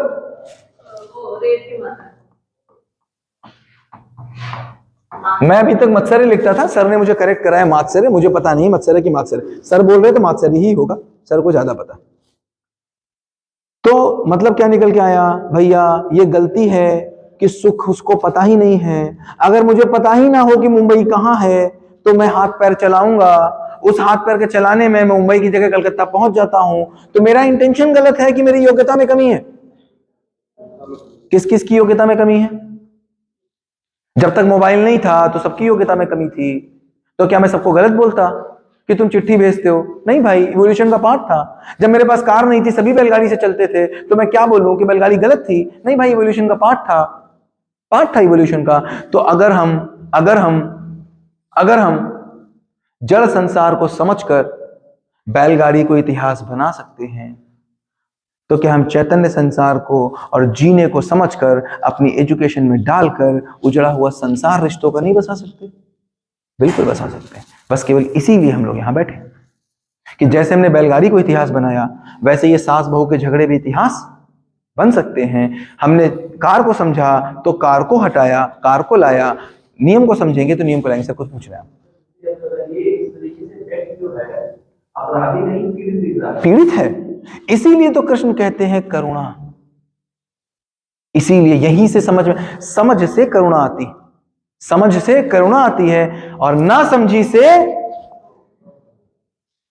मतलब जब समझ ही ना आए कि मैं कहां से सुख लाऊं तो क्या आता है, मतलब मेरी अक्षमता का प्रदर्शन ही क्रोध है। सूत्र क्या निकला, मेरी अक्षमता का प्रदर्शन ही क्रोध है। जब मुझे समझ नहीं आया कि सुख कहां से मिलेगा तो मेरी नासमझी का प्रदर्शन ही क्रोध है। ये शब्द कभी कभी हमेशा सुने थे लेकिन समझ में आज तक नहीं आए थे समझ में। है बात सर, कब से सुने थे ये शब्द? हमेशा से सुने थे, लेकिन हमने ना शब्दों को बहुत रटने की कोशिश की है, समझने की कोशिश। वो गलती भी नहीं, वो कोई गलती नहीं, वो गलती नहीं है, वो इवोल्यूशन का पार्ट। तो अब मुझे बताना इससे अंतर क्या आएगा, इससे मेरी जिंदगी में क्या अंतर आने वाला है। अब मुझे कौन कौन गलत दिखेगा? सब पीड़ित दिखेंगे। और जैसे ही पीड़ित दिखता है, अब अंतर सोचो कि आपके घर में खुदा ना खास्ता कभी ऐसा हो, आपके घर में आपका बहुत कोई प्रिय हो जो आईसीयू की टेबल पे पड़ा हो। दिक्कत क्या थी, उसका गला चोक था, 2 महीने से उसने कुछ नहीं खाया है, वो केवल लिक्विड पे था, और वो भी लिक्विड मुंह से नहीं ले रहा था, यहां से ले रहा था। आज उसने कहा कि डॉक्टर साहब बहुत कुछ खाने का मन हो रहा है, तो डॉक्टर साहब ने कहा आप थोड़ा गला ठीक है, ट्राई कर सकते हो। 2 महीने के बाद मैं उसका भाई, आप सोचो आप उसके कुछ हैं, और आपके पास खुदा ना खास्ता कभी ऐसा हो, लेकिन आप वहां पर हैं और वो लेटा हुआ है बेड पे, और बेड पे लेटा हुआ है, पहली बार 2 महीने के बाद आप ट्राई करने जा रहे हो कुछ खिलाने की। आपने कहा क्या खाओगे? उसने कहा दलिया खाएंगे। आपने उसका मुंह खोला और मुंह में दलिया डाली। अब वो खाने की कोशिश करेगा कि नहीं करेगा? इंटेंशन उसका सही था कि नहीं था? और उसके दलिया मुंह से बाहर निकल रही है, वो खा नहीं पा रहा है, नहीं खा पा रहा है। आपने फिर दलिया ली, फिर उसके मुंह में डाली, फिर डाली। गुस्सा आएगी कि करुणा आएगी? जब इंटेंशन पे आपको डाउट नहीं होता है तो आपको करुणा आती है। जब आपको लगता है कि ये आदमी मुझे परेशान करना चाहता है तो आपको गुस्सा आती है। कौन कौन परेशान करना चाहता है? कोई परेशान नहीं करना चाहता। या तो वो इतना परेशान है उसको समझ में नहीं आ रहा तो अपनी परेशानी बांट रहा है। अब एक सास जिसने 30 साल लगा दिए थे पल्लू उतारने में, उसकी बहू पहले दिन से जीन्स पहन रही है। वो कह रही ये जरूर चलेगा भैया। अब क्या है, उसके अंदर की गुस्सा, उसकी अपनी सास की पीड़ा वो उतार रही है। वाह, तुम पहले दिन से बहू पहनो। हाँ, हमने 30 साल लगाए, तुम पहले दिन से करोगे, ये कोई बात है? अब क्या हुआ, अब ऑफिस में यहां तो जो लिस्ट विस्ट बनी नहीं, प्रिंसिपल मैम ने लगा दी आपकी, लग गई डांट। घर पहुंचे तो या तो अपना दुख कम कर रहे हो, बेचारा बांट रहा है, करे तो करे क्या, भरा है, कुछ कर पा नहीं रहा तो दुख बांट रहा है। तो या तो आदमी दुख अपना बांट रहा है, जो लेकर क्या है इधर उधर से करे तो करे क्या, वो बांट दे रहा है, और नहीं तो वो केवल एक ही काम कर रहा है, वो सुख पाने के प्रयास में कोई एक मॉडल ट्राई कर रहा है। उस मॉडल को ट्राई करने के प्रयास में उसकी अपनी जिंदगी है। हमने कल बात की थी, उसके अपने 800 संसार हैं, उसके अपने संसार के अपने नियम हैं, वो अपने नियम से काम कर रहा है। अब आपके संसार में वो नियम सही हैं गलत हैं, जो आप उसको नाम देना हो दे दो। अब देखो, एक बच्चा बहुत अच्छे से जानता है, जो बच्चा स्कूल में आ जाता है और अगर 3rd 4th तक भी आ जाता है, 5th तक भी आ जाता है, उसके बहुत अच्छे से पता होता है कि पीटीएम में यदि मेरे अच्छे नंबर नहीं आएंगे तो मेरी बेइज्जती होगी। पता होता है कि नहीं पता होता है? उसको पता होता है मेरे मम्मी पापा को सुनाया जाएगा। पता होता कि नहीं पता होता? कितने बच्चे ये चाहते होंगे कि पीटीएम के दिन मुझे सुनाया जाए? कोई बच्चा चाहता होगा? कितने बच्चे चाहते होंगे कि मेरे मम्मी पापा की बेइज्जती हो? कोई चाहता होगा? नहीं चाहता होगा। कितने बच्चे चाहते होंगे कि मेरे 100 में से 99 नंबर आए? नहीं चाहता होगा। तो 2 बातें चाह सकते हैं, 2 बातें हैं। क्या? सुनना बहुत ध्यान से। ये पढ़ तो सकता है, ये पढ़ तो सकता है, पढ़ना चाहता नहीं। क्या बोला? पढ़ तो सकता है, ये नालायक है, पढ़ तो सकता है, पढ़ना चाहता नहीं। दूसरा, पढ़ना चाहता है, इसको पढ़ने से ज्यादा किसी और चीज में मजा आता है। अब बताओ कौन सी बात ठीक, कौन सी बात ठीक है? सच इसमें से कौन सा है? पढ़ना चाहता है कि नहीं पढ़ना चाहता? क्योंकि उसको भी पता है कि पढ़ने से ही उसको, अगर उसको आपकी पढ़ाई में वो मजा आने लग जाए जो मजा उसको वीडियो गेम में आता है, तो पढ़ने लग जाएगा कि नहीं पढ़ने लग जाएगा? तो इसका मतलब क्या हुआ? क्योंकि उसको पता है नंबर मुझे आने हैं, और किसी भी बच्चे से पूछो वो कहेगा पढ़ के ही नंबर मिलेंगे। और अगर एक बार, मैं कह रहा हूं जो बिल्कुल ना पढ़ने वाला बच्चा हो, एक बार जरा कंधे पे हाथ रख के उससे पूछना कि बेटा क्या चाहते हो, तो वो आपको बताएगा, सर क्या ही करूं सर, समझ ही नहीं आता सर, बहुत कोशिश करते, सर समझ ही नहीं आता, सर नहीं होता मुझसे, सर नहीं होता। अगर उसको बोलो कि वाकई मैं एक तुम्हारे ऊपर छड़ी घुमा दूंगा और तुमको सब समझ में आने लग जाएगा और तुमको मजा आने लग जाएगा, कितने बच्चे पढ़ने लग जाएंगे? तो इसका मतलब क्या हुआ? अंतर यहां से क्या निकल के आता है? अंतर ये निकल के आता है कि जैसे हम ये सोचते हैं कि ये पैसे दे तो सकता है लेकिन देना चाहता नहीं है, मेरा विरोध चालू हो जाता है। विरोध में संवाद की जगह नहीं होती और हम पहले ही बच्चे से परिवार में कैसे खड़े हो जाते हैं? विरोध में, कि पत्नी तो मुझे दुखी ही करना चाहती, पिता तो मुझे दुखी ही करना चाहता है, पड़ोसी तो मुझे दुखी ही करना चाहता है। जैसे ही ये बात घर कर जाती है कि ये मुझे दुखी ही करना चाहता है, संवाद खत्म, विरोध शुरू। और जैसे ही समझ में आ जाता है कि ये कुछ नहीं करना चाहता, ये बेचारा है, इसको तरीका नहीं पता, वहीं संवाद की जगह बन जाती। इससे केवल एक ही बात आपकी जिंदगी में कल से निकल आएगी, कल सुबह से आप देख लेना निकल आएगी, न मानो तब भी निकल आएगी, जानो तब भी निकल आएगी, न जानो तब भी निकल आएगी, क्योंकि अंदर ही आपके बात घुस चुकी। कल से जिससे भी झगड़ा होगा आपकी उसके उस साथ संवाद की स्थिति निकल आएगी, क्योंकि इमीडिएटली आपको ये बात समझ नहीं आएगी, लेकिन 2 घंटे के बाद आपको ये बात तुरंत समझ में आएगी, यार गलती तो कोई नहीं करना चाहता, ये तो बेचारा मजबूर है। अब चूंकि आप मजबूर हो, इंस्टेंटली आप रिएक्शन दे जाओगे, लेकिन आप देखोगे अगले आज से 1 महीने के अंदर आप खुद मुझे बताओगे कि सनी सर मेरे रिएक्शंस पहले अगर 10 थे तो अब केवल 5 है। ना हो ऐसा तो कह देना, नोट कर लो, आज होने वाला है आपके साथ, ये होने ही वाला है। ये व्यक्ति कुछ नहीं कर रहा है, सुख न पा पाने की अयोग्यता उससे कुछ भी करवा ले जा रही है। तो क्या करना पड़ेगा? सुख पाने का तरीका बता दो। अगर मेरे पास भी नहीं है तो फिर मैं भी उतना ही मजबूर, फिर मैं भी क्या करूं? मैं भी तो कुछ ऐसे ही करता हूं और इससे अलग थोड़ी ना कुछ करता हूं। मैंने कुछ समझौते कर रखे, वो बेचारा नहीं कर रहा। अब देखो, आज भी जब मैं कार चलाता हूं, और ऐसा कोई नहीं है जो कार चलाता है और कार चलाते समय ये नहीं सोचता कि 140 में चलाऊं, ऐसा कोई नहीं। सबको तेज कार चलाने में मजा आता है, लेकिन एक समय में क्या था, मुझे कोई चिंता नहीं थी, तो मैं 120 में चलाता था, 140 में चलाता था, 160 में चलाता था, मैंने 200 में भी कार चलाई। आज मैंने किसी व्यवस्था का अपने आप को हिस्सा मान लिया तो 100 से ऊपर कार नहीं चलती। तो क्या मैं बोलूं आज 180 की कार में बैठने में मजा नहीं आएगा? ये बिल्कुल गलत बात है। आज भी 3D वाले में 180 की कार में बैठते। तो मतलब क्या समझ में आया? मतलब ये समझ में आया हमको केवल ये मतलब समझ में आया कि कितनी बड़ी व्यवस्था का हम हिस्सा हैं। इसमें हमने समझौते करने सीख लिए, जो समझौता नहीं करता है वो आज भी 180 में चलाता है, भले उसकी 4 पत्नियां हो या 18 बच्चे हो, आज भी चलाता है। तो हमने समझौते कर लिए। वो 11 साल का बच्चा समझौता नहीं कर रहा, जितनी सी बात है वो नहीं कर रहा। वो तो कह रहा मैं सुख के लिए कुछ भी करूंगा, तो कहता मुझे नहीं पढ़ना। तो अब मैं कैसे देखूं? अब एक और यहीं पर अगर एक और आगे बढ़े, एक और थोड़ा सा और आगे बढ़ जाए, तो यहां पर एक और बात कर सकते हैं हम। कैसे कर सकते हैं?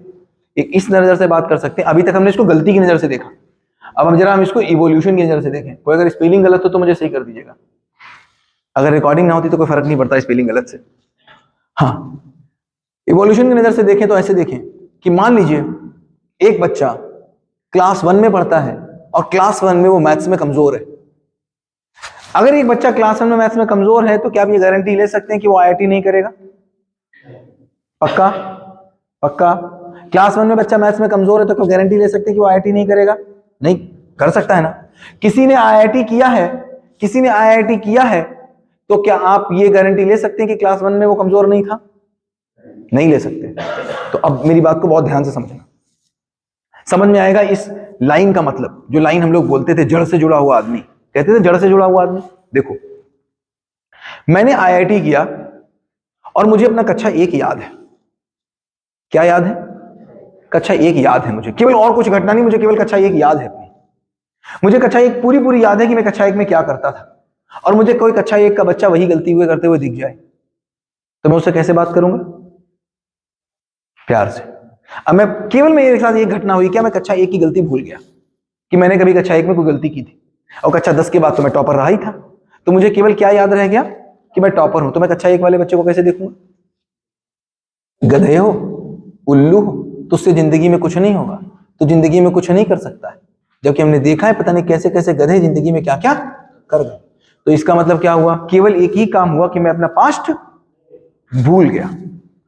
अब कोई एक आदमी जो बड़ा, देखो जितने भी आज बड़े आदमी हैं इस हिंदुस्तान में, सब कभी ना कभी गांव घर से जुड़े हैं, कोई भी हो। चाहे वो अंबानी हो, चाहे वो अडानी, कोई भी हो, किसी की भी 3 पीढ़ी ले लो, वो खेती कर रहा था। बात समझ में आती? तो अगर उसको अपनी 3 पीढ़ी याद है तो वो गरीब को देख के क्या बोलेगा? और जिसको 3 पीढ़ी भूल गया वो क्या बोलेगा गरीब को देख के? तो जमीन से जुड़ा हुआ आदमी का मतलब क्या? उसको अपना पास्ट याद है, और जिसको अपना पास्ट याद नहीं है वो आदमी से घृणा करता है, और जिसको अपना पास्ट याद है वो आदमी के प्रति सहानुभूति रखता है। ये बात सूत्र रूप से समझ में आती? ये कहानी है कि सूत्र है? सूत्र है। जिसको अपना पास्ट याद होता है वो सेम गलती करने वाले के प्रति सहानुभूति रखता है, और जिसको अपना पास्ट याद नहीं है वो सेम गलती करने वाले से घृणा रखता है। केवल इतनी सी बात है कि आज कोई एक बाप है जो अपनी ही बेटी से रेप करता है। एक कोई बाप है जो अपनी ही बेटी से रेप करता है, कैसे देखोगे उसको? घृणा के रूप में। केवल इतनी घटना है, मैं आपको बताऊं, अभी आगे खुलेगा, केवल इतनी घटना है कि आपको अपने पुराने जन्म याद नहीं, हर अगले जन्म में हम अपनी पूर्णता, अपनी समझ के साथ आगे बढ़ रहे हैं। अब इस बात को अगर हम यहाँ पर खोलेंगे तो खैर चला जाएगा, पुराना जन्म होता है कि नहीं होता है, हम लोग आगे डिस्कस करेंगे। केवल इतनी सी बात अभी स्वीकार कर लेते हैं कि पिछला जन्म मुझे केवल अपना याद नहीं। हर एक आदमी अपनी पूर्णता, अपनी समझ को लेकर के आगे बढ़ रहा है। जितनी गलतियां आज समाज में देख रहे हो उससे 20 गुनी ज्यादा तुम और हम इससे पहले कर चुके हैं, केवल याद नहीं। हम लोग इस समय है वो करेक्ट। और अभी भी देख लो, अभी भी तो यही होता है, जो पिछले साल की थी वो इस साल नहीं कर रहा है। अभी भी अगर देखो तो 3 साल पहले गलतियां कर चुके हो ना, बस पिछला याद नहीं, इतनी सी बात। मतलब जो गलती, मतलब वो उससे मतलब जो गलती वो नहीं कर रहे हैं, मतलब उन्होंने पिछले पास से सीख लिया है। हम लोगों ने सीख लिया है, वो पिछले पास का भी निष्कर्ष लेके आगे नहीं आ पाए, बस केवल इतनी सी बात है। अभी क्या हो रहा है, इससे आराम क्या मिल रही है? देखो इससे आराम क्या मिलती है? इससे आराम ये मिलती है कि अब किसी के साथ भी हम विरोध में नहीं जाते। कितना बड़ा आराम मिलता है। अब किसी के साथ भी मेरा विरोध नहीं। किसके साथ विरोध है? किसी के साथ विरोध नहीं। अब केवल एक ही बात समझ में आती है कि क्या मुझे व्यवस्था समझ में आती? अब एक ही बात है कि क्या मुझे व्यवस्था समझ में आती? विरोध तो किसी के साथ नहीं है, क्योंकि मैं देख रहा हूं मैं भी वहीं खड़ा हूं, मैं भी कहीं ना कहीं इसमें ही फंसा हूं। ये तो बात बिल्कुल पक्की। क्यों? क्योंकि मुझे भी अभी समझ नहीं आया। अगर मैं इसमें कम फंसा हूं तो मतलब मैंने समझौते कर रखे। केवल इतनी सी बात। तो इसका मतलब क्या समझ में आती है? समझ में आती है कि मुझे आगे समझने की जरूरत है, संज्ञानशीलता पे जाने की जरूरत है कि मैं समझ लूं और दूसरे को समझा पाऊं, आगे चलूं। ये पूरा हुआ। तो कौन कौन गलत है? कोई गलत नहीं। देखो इस बात को फिर समझो कि मैं आया, अभी आने से पहले मैंने क्या किया? शीशे के सामने में गया और मैंने ऐसे ऐसे बाल, हाथ धोए मैंने वॉश बेसिन में, शीशे के सामने मैंने ऐसे ऐसे बाल किए। तो मैं सेट हूं कि नहीं सेट हूं, मैं शीशे के सामने देखता हूं। शीशे के सामने देख के पता जाता है मेरा ये शरीर सेट है कि नहीं सेट है। तो मेरे शरीर को जांचने के लिए कि मेरा शरीर सेट है कि नहीं है, शीशा काफी। लेकिन मैं सेट हूं कि नहीं सेट हूं, इसको देखने के लिए कौन सा शीशा है? कौन सा शीशा है? आईना तो दिखता है मुझे मेरे शरीर को देखने के लिए। बाल इधर होगा तो बता देगा, पैंट इधर होगी तो बता देगा, लेकिन मैं सेट हूं कि नहीं सेट हूं, इसको देखने के लिए कौन सा शीशा है?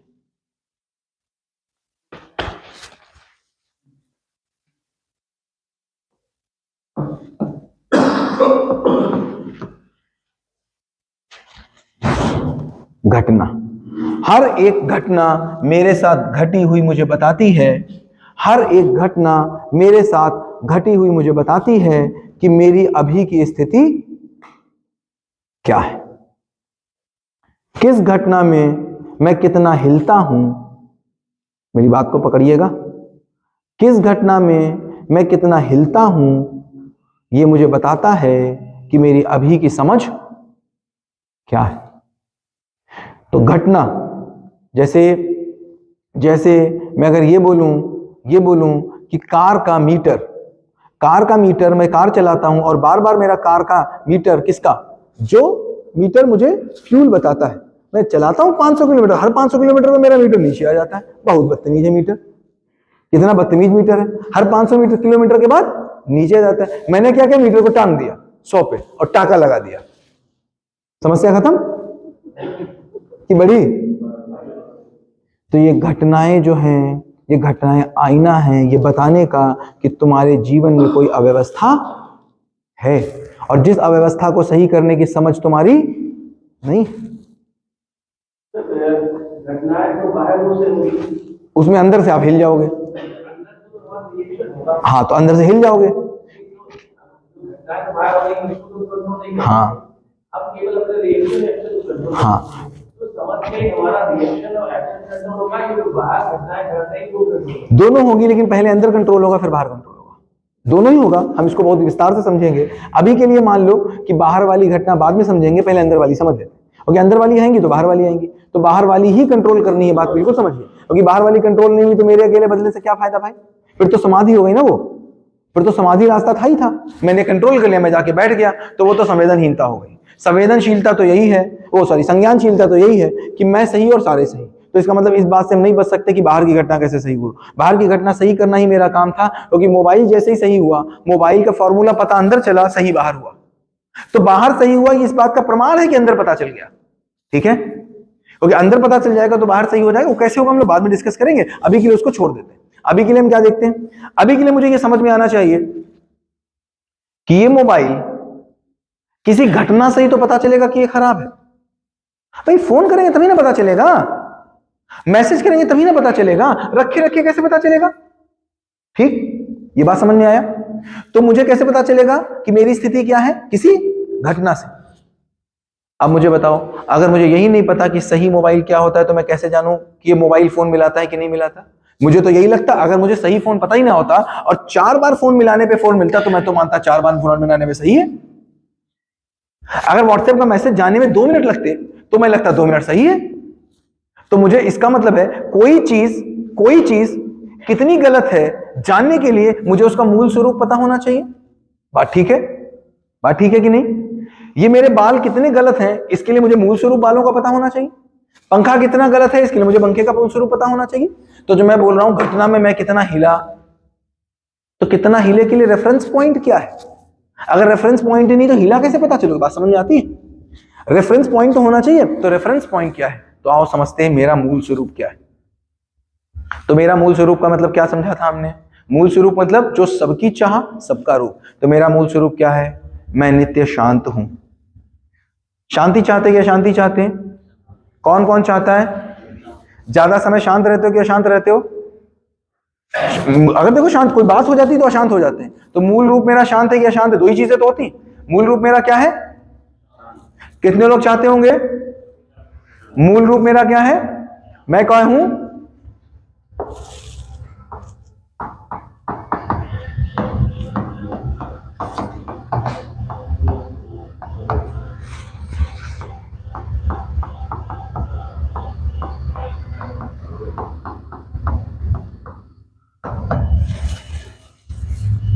बिल्कुल अग्री कर रहे हैं इस बात से। मेरा मूल रूप क्या है, शांत। मैं दूसरा, मैं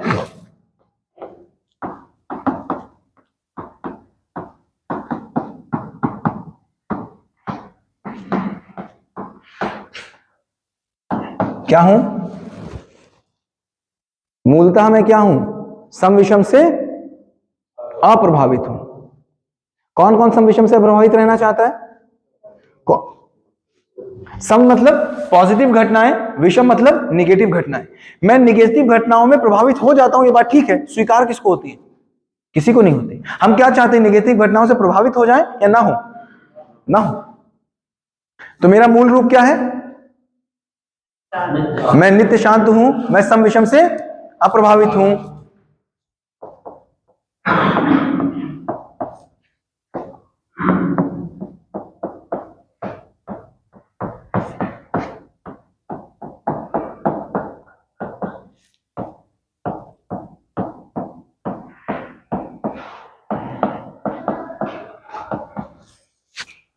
क्या है तीसरा, मैं अपने कार्य व्यवहार विचार को नियंत्रित करता हूं।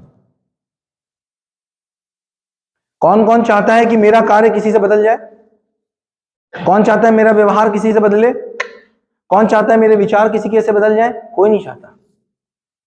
तो मेरा मूल रूप क्या है। अब मैं अपने मूल रूप से हिला कैसे पता चलेगा, कौन सा आईना आएगा, घटना, कोई घटना मुझे बताएगी कि मैं यहां से कितना हिला, मैं यहां से कितना हिला और मैं यहां से कितना हिला। तो घटनाएं आपको दुख देने के लिए आती हैं? नहीं, घटनाएं मेरे आगे बढ़ने का एक। और फिर मुझे बताओ, सही मुझे बताओ, हम नेगेटिव घटनाओं से आज तक ज्यादा सीखे हैं कि पॉजिटिव घटनाओं से? जिसकी जिंदगी में जितनी नेगेटिव घटनाएं ज्यादा आई हैं वो उतना ही ज्यादा खराब।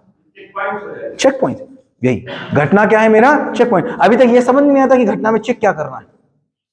अब दिन भर क्या चेक करना है?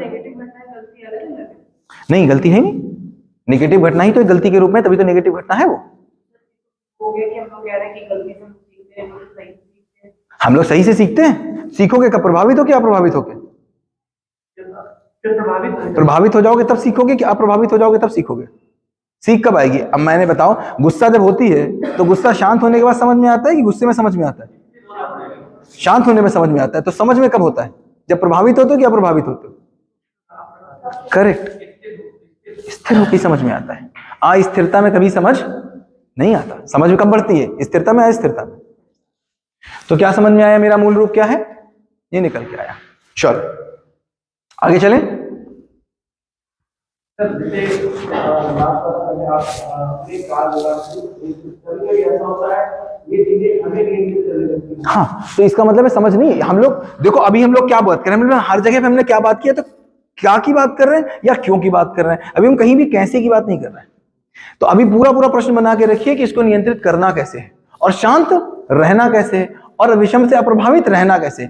ये पता चल गया कि मोबाइल का काम है एक बार में फोन मिलाना, और क्यों एक बार में फोन मिलाना वो तय हो गया।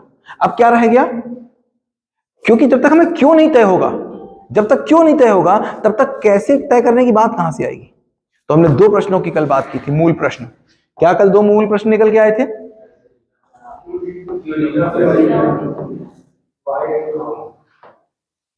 अब इस बात को समझ लो, क्यों जीना नहीं समझ में आया, क्यों जीना नहीं समझ में आया तो हम क्या कर रहे हैं, कैसे जीना अपना अपना बना रहे हैं, उसमें हम गलतियां कर जा रहे हैं। अब एक बात और समझ लीजिए, जिंदा रहने के स्तर पर कोई दो लोग एक जैसे हो नहीं सकते और जीवन जीने के स्तर पर कोई दो लोग अलग हो नहीं सकते। फिर गहराई से बात को समझिएगा। जिंदा रहने के स्तर पर, किसके स्तर पर? कोई दो लोग एक नहीं हो सकते और जीवन जीने के स्तर पर कोई दो लोग अलग नहीं हो सकते। अब बात गहराई से समझना। हाँ अभी समझाते हैं। स्तर पर कोई दो लोग एक नहीं हो सकते और जीवन जीने के स्तर पर कोई दो लोग अलग नहीं हो सकते। जीवन जीने का मतलब पता ही है, इधर वाला पार्ट, कोई अलग नहीं, लेकिन शरीर सबके अलग है, एक एक का एक एक कंपोनेंट अलग है। ये हो नहीं सकता कि तुमको नीला पसंद हो, मुझको नीला पसंद हो, ये संभव ही नहीं। ये संभव ही नहीं है तुमको चटपटा पसंद हो, मुझे चटपटा पसंद हो, ये संभव ही नहीं। ये संभव ही नहीं है कि तुमको सर्दी कम लगती हो, हमको सर्दी ज्यादा लगती हो, संभव ही नहीं कि एक जैसी लगे। क्योंकि शरीर के स्तर पर हम एटम मॉलिक्यूल से बने हुए हैं, हमारे कॉम्बिनेशंस अलग हैं। तो शरीर के स्तर पर जब हम आहार निद्रा भय मैथुन की बात करेंगे, जब हम 5 इंद्रियों की बात करेंगे, 100% कोई दो लोग एक हो नहीं सकते। इसीलिए चूंकि मेरा क्यों जीना एक नहीं हो पा रहा है, इसीलिए कैसे जीना हम एक करने की कोशिश कर रहे हैं। समझो, चूंकि मेरा क्यों जीना एक नहीं हो पा रहा है तो लड़ाई किस बात की है, हम कैसे जीना एक कर रहे हैं। और फिर घर में बात इस बात की भी हो सकती है कि पत्नी कह रही है हीटर चलाओ, पति कह रहा है एसी चलाओ। इस पे भी लड़ाई हो सकती है, पूरी पूरी हो सकती है, पूरी पूरी हो सकती है। पत्नी कह रही है छोले भटूरे बनाओ और पति कह रहा है कुछ और बनाओ, पूरी पूरी हो सकती है। गलत का मतलब क्या? गलत तो है ही नहीं, क्योंकि वो तो शरीर की आवश्यकता है। शरीर की आवश्यकता मतलब क्या समझ में आया? अगर हम इसको एक करने की कोशिश करेंगे तो मेरी शादी, मेरे परिवार के रिश्ते झेलने में जाएंगे। आज एक छत के नीचे हम जी रहे हैं कि रह रहे हैं? रह रहे हैं। एक छत के नीचे जी रहे हैं कि जिंदा हैं? जीने की कामना में जिंदा है। छोले भटूरे आपको अपने शरीर की व्यवस्था के हिसाब से ठीक लगता है तो खा लो, दिक्कत क्या है? समझौते का मतलब क्या हुआ? अभी इस बात को पूरा कर लें, क्या होगा? जैसे ही एक घर में रहने वाले 15 लोगों का क्यों जीना एक होता है, कैसे जीना विलय हो जाता है। क्यों जीना सेम होता है तो कैसे जीना विलय हो जाता है। अब कोई फर्क नहीं पड़ता यार, चलो नीला वाला कलर करा लो, क्या फर्क पड़ता है। तब क्या हो जाता है, लखनऊ की भाषा पहले आप, तब क्या भाषा आ जाती है लखनऊ वाली, कौन सी? पहले आप। अभी भी देखो, अभी भी अगर आप कहीं जा रहे हो, बहुत जल्दी में आपको कहीं जाना हो, बहुत जल्दी में कार से कहीं जाना हो, 15 घंटे चलना हो, तो वहां पर क्या होता है, कैसे जीना कुछ फर्क नहीं पड़ता, कुछ भी खा लेंगे, कैसे जीना विलय हो गया। कौन से कपड़े पहनेंगे, विलय हो। सोचो आपके पास कोई अभी खबर आ जाए और आपको 3 घंटे की जर्नी करके कहीं जाना है, क्यों जीना क्लियर हो गया तो कैसे जीना सब विलय हो गया। तो चूंकि हमारे परिवारों में क्यों जीना तय नहीं हो पा रहा है, इसीलिए क्या करने की तय करने की कोशिश कर रहे हैं, कैसे जीना है। अब उस कैसे जीना में क्या तय कर रहे हैं, मंगल को छोला भटूरा तुम्हारे मन का, तो फिर बुध को खट्टे चावल मेरे मन के। अरे मतलब फॉर एन एग्जाम्पल, अपने घर की बात बोलेंगे ना, दूसरे घर की थोड़ी ना बोलेंगे। तो क्या तय करने की कोशिश करेंगे कि इस बार देखो नीला तुम्हारे मन का था, तो अगली बार पीला मकान मेरे मन का होगा। बात समझ लो। इसी में अब समझो, हमने कंडीशनिंग चालू हो जाती। क्यों? क्योंकि क्यों जीना तो समझ नहीं आया। क्यों जीना समझ नहीं आया तो लड़ाई की पूरी जड़ क्या बन गई, कैसे जीना है। अब इस बार तुम्हारे मन का मोबाइल तो अगली बार। और इसने हमको कहां लाया, इसने हमको समानता पे लेके आया। इसने कहां लेके आया, अब क्या हुआ, हम किस बात की चाह करते हैं, क्योंकि मेरे अंदर कुछ है जो समान चाह कर रहा है, जो न्याय की चाह कर रहा है। और हमने न्याय को किससे समझा, समानता से समझा। फिर इस कड़ी में एक महिला आई और महिला ने कहा मैं भी समान, और समानता में आई तो महिला ने कहा मैं भी बिजनेस करूंगी, महिला ने कहा मैं भी हवाई जहाज उड़ाऊंगी, महिला ने कहा मैं भी सेना में जाऊंगी। तो अब क्या बोले, महिला के सीमा निभाना गलत है? बिल्कुल गलत नहीं है। कहने का मतलब क्या हुआ, कहने का मतलब क्या हुआ, व्यवस्था समझ में नहीं आई, क्यों जीना समझ में नहीं आया। यह समझ में आया कि सम्मान किस बात से मिल रहा है, सेना में जाने से। सम्मान किस बात से मिल रहा है, हवाई जहाज उड़ाने से। तो मेरा कैसे बच जाए। तो हमने किसकी चाह की, समानता की चाह में हमेशा विरोध पैदा होता है। समानता की चाह में हमेशा विरोध पैदा होता है। समानता की चाह अगर है तो यह संभव नहीं है कि विरोध पैदा ना हो, होगा ही होगा। और हमारे विरोध की आज जो हम कितनी गहराई में बात को कर रहे हैं, समानता की चाह में विरोध पैदा ही होगा, क्योंकि समानता की चाह में क्यों नहीं पता है, कैसे को बराबर करने की कोशिश कर रहे हैं। अगर व्यवस्था समझ में आ जाएगी, व्यवस्था समझ में आएगी तो एक परिवार की व्यवस्था समझ में आएगी। किसकी समझ में आएगी, परिवार की व्यवस्था समझ में आएगी। परिवार की व्यवस्था समझ में आएगी तो परिवार की आवश्यकता समझ में आएगी। पहले आवश्यकता समझ में आएगी कि पहले व्यवस्था समझ में आएगी। अगर परिवार की व्यवस्था समझ में आएगी तो परिवार की आवश्यकता समझ में आएगी। आवश्यकता समझ में आएगी अगर परिवार की, तो इसके अंदर बहुत ढेर सारे बॉडी पार्ट्स हैं, तो हर बॉडी पार्ट्स की उपयोगिता समझ में आएगी, क्योंकि उपयोगिता बॉडी पार्ट्स की उद्देश्य के लक्ष्य में होगी। क्यों जीना समझ में आएगा, क्यों जीना समझ में आएगा तो उद्देश्य समझ में आएगा, उद्देश्य समझ में आएगा तो आवश्यकता समझ में आएगी, आवश्यकता समझ में आएगी तो बॉडी सारे पार्ट्स की उपयोगिता समझ में आएगी। तो यहां से निकलेगा उपयोगिता पूरकता। क्या निकलेगा, उपयोगिता पूरकता में सामंजस्य होता है, समानता में विरोध होता है। तो स्त्री पुरुष समान नहीं है, स्त्री पुरुष उपयोगी पूरक है। अब अगर एक परिवार में यह समझ में आता है कि परिवार की व्यवस्था में पैसा कमाना एक जरूरी चीज है, और मुझको लगता है मेरी पत्नी ज्यादा कमा सकती है, और मुझे यह भी समझ में आता है कि परिवार में बच्चे को भी पालना एक उपयोगिता है, बच्चे को भी पालना है, तो मैंने तय कर लिया कि मैं बच्चे पालूंगा, और तुमने तय कर लिया तुम। तो पति व्यक्ति नहीं है, पति पद है। हमने बात किया था, पद है, पद में लोग बदलते हैं। तो पति पद है, पति व्यक्ति नहीं है। पत्नी पद है, पत्नी व्यक्ति नहीं है। हम दोनों मिलके तय करते हैं कि हम दोनों में से पति कौन होगा, पत्नी कौन होगा। एक को पत्नी बनना पड़ेगा क्योंकि घर में व्यवस्था है, और आज दोनों पतियों की शादी होती है, पत्नियों की शादी नहीं होती। आज शादी दो, पतियों की हो रही है, और पति का काम होता है बाहर जाकर के बाहर की व्यवस्था में भी सहभागी करना। इसमें घर की व्यवस्था में हमारे क्रश आ गए। 3 महीने का बच्चा हमारा आया की जिम्मेदारी हो गया।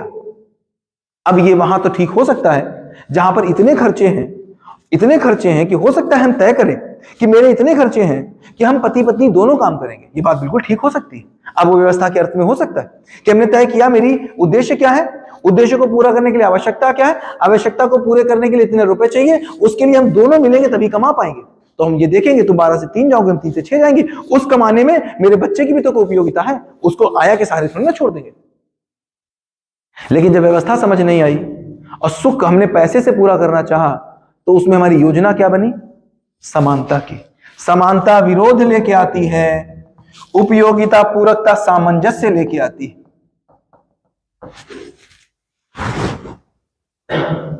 और उपयोगिता पूरकता किसी व्यवस्था के अर्थ में होगी कि बिना व्यवस्था में होगी?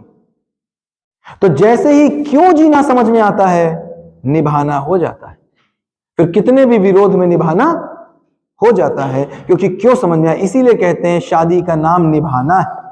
क्योंकि दो लोग अलग अलग जगह के पैदा हुए, एक साथ आएंगे तो उनकी मान्यताएं अलग होंगी कि एक होंगी? अलग होंगी। उनकी चाहनाएं अलग होंगी कि एक होंगी? अलग होंगी। उनकी संवेदनाएं अलग होंगी कि एक होंगी? अलग होंगी। उसकी मान्यताएं अलग होंगी कि एक होंगी? अलग होंगी। ऐसे लोगों का एक साथ या तो झेलना होगा या निभाना होगा। अगर बराबरी करेंगे तो वो कैसे को तय करेंगे? फिर बोलेगा मेरे वाला खाना, मेरे वाला नहाना, मेरे वाले पापा, मेरे वाली मम्मी, मेरे वाली गाड़ी, मेरा वाला ये। और जैसे ही एक परिवार का लक्ष्य समझ में आता है, दोनों कैसे एक दूसरे में विलय हो जाते हैं, फिर साथ में निभाना हो जाता है। फिर चलता है पहले आप, पहले आप, पहले आप। तो शादियों का भविष्य आपको क्या नजर आ रहा है? जो नजर आ रहा है उससे और बुरा होने वाला है। ये इससे पहले निभा लिया गया, क्यों? क्योंकि औरतों के पास ये बात ही नहीं थी कि मैं भी इससे पहले बेटों के पास भी नहीं थी, केवल बाप के पास थी। तो बहुत जॉइंट फैमिली चल गई, क्योंकि खेती थी, ले कहां जाओगे तुम? एक बाप 70 साल के होके मरेगा, 70 साल तक तो घर में रहोगे। बेटे के पास भी ये नहीं थी कि वो बता पाए मुझे कैसा चाहिए। चाहना थी, बता नहीं पाया। जब बेटा बता पाया, क्यों? क्योंकि घर में अब किराने की दुकान खोल सकता था, अब वो मोहल्ले में किराने की दुकान खोल सकता था, अब वो बैंगलोर जॉब करने जा सकता है, तो बताना शुरू कर दिया उसने कैसा। इसीलिए जैसे ही बच्चा पैसा कमाना शुरू करता है, हम कहते हैं उसके पंख निकल आए। पंख नहीं निकल आए, अब वो अपना कैसा निर्धारित करने लग गया, क्योंकि क्यों तुमने नहीं बता पाया, तुमने क्यों बता नहीं पाया, तो वो इस लायक आ गया कि अपने कैसे बताएगा। और अपना कैसे बताएगा? व्यवस्था के अर्थ में बताएगा तो समझदारी, और व्यवस्था के अर्थ में नहीं जब तक बताएगा तब तक या तो पितामानी या तो मनमानी। तो 14 साल तक वो पितामानी करता है। जैसे ही उसको समझ मतलब उसकी मनमानी आती है, वो मनमानी करता है। और जैसे ही वो पैसे कमाना है, वो स्वच्छंदता करता है, माँ बाप को छोड़ के निकल जाता है, अपना कैसे जीना तय कर लेता है। क्यों जीना, फिर बात करेंगे ये स्कूल में क्यों बात हो रही है। 1% लोग ही पूरे समाज को बदलते हैं, कभी भी 99% ने नहीं बदला। ये छोटा काम मत समझिएगा, केवल एक स्कूल में आप 2000 बच्चे पढ़ाते हैं, और 2000 बच्चे अभी अगर आप सनी गुप्ता से पूछेंगे कि मैं अब किस एम पे चल रहा हूं, केवल एक ही एम पे चल रहे हैं। अगले 10 सालों में 8 जगह हम लोगों ने चुन ली हैं मोमदी के आसपास। अब कहीं नहीं जाना। पहले हम सोचते थे दिल्ली में स्कूल चलाएंगे, बंबई में स्कूल चलाएंगे, कलकत्ता में स्कूल चलाएंगे। अब दिल्ली में चलाएंगे जाके तो 1200 बच्चों को पढ़ाएंगे, कोई बदलाव नहीं ले पाएंगे। अभी बिल्कुल तय है, 8 जगह चिन्हित है, 8 स्कूल आपको अगले 10 सालों में दिखेंगे आसपास में, केवल 40 किलोमीटर के एरिया में। टारगेट केवल एक है, अगले 10 सालों से 12 सालों में हमारे पास 15,000 बच्चे और 30,000 पेरेंट होने चाहिए इसी एरिया के। देखो, कभी भी अगर हम ट्रायल करेंगे तो एक छोटे से एरिया में तुमको करना पड़ेगा, कंड्यूसिव अप्रोच लेनी पड़ेगी। टारगेट केवल संजीव पांडे सर इतना है, अगले 30 साल तक आप भी उम्मीद हो जिंदा हो, अगले 30 साल तक उम्मीद है। और देखो, यहाँ पर कुछ यंग लोग हैं जो अपनी नौकरी ढूंढेंगे, लेकिन यहाँ पर बहुत सा आदमी ऐसा है जो अब जिंदगी में कहीं और नहीं जाएगा, बिल्कुल तय है। यहाँ संभावना ज्यादा है, यहाँ के लोग उससे बिगड़े नहीं, एक बात और भी है, जैसे अब पांडे सर अब कहाँ जाएंगे मुझे बताओ। 15 साल हो गए, 10 साल, अब मिश्रा सर कहाँ जाएंगे? अब संभावना है नहीं, ये बात बिल्कुल तय है। मिश्रा सर अब चाहने को चाहेंगे भी तब भी नहीं जा पाएंगे। तो यहाँ पर इस रूम में संभावना है, जिनको नौकरी मिल जाएगी वो तो जा पाएंगे, जिनको नौकरी नहीं मिल जाएगी वो जहाज के पंछी की तरह उड़ेंगे और लौट के यहीं आएंगे। तो इसका मतलब क्या समझ में आया हमको? समझ में संजीव पांडे सर ये आया, 30 साल उम्मीद है आप भी जिंदा हो, 30 साल हम भी जिंदा है। अगले 30 साल में केवल एक ही टारगेट है, ये 15,000 बच्चे और ये 30,000 पेरेंट्स पढ़ा करके हमें इस पूरे एरिया में लोगों को जीवन जीना सिखा देना है, बस, कोई और टारगेट नहीं। एक हमारे यहाँ सही बात है, ये भी बता तो दोनों बंदे का अपने इंजीनियर है पुणे में, तो उनकी शादी हुई है, देखिए शादी हुई है तो उनका शादी एग्रीमेंट हुआ है, तो उसने लिखा है कि मैं आपका अंडरग्रेड नहीं दूंगी। हाँ ये लिखा हुआ है क्या क्या यस, हाँ, ये ऐसा है। प्रीमेच्योर हाँ, बोलते ये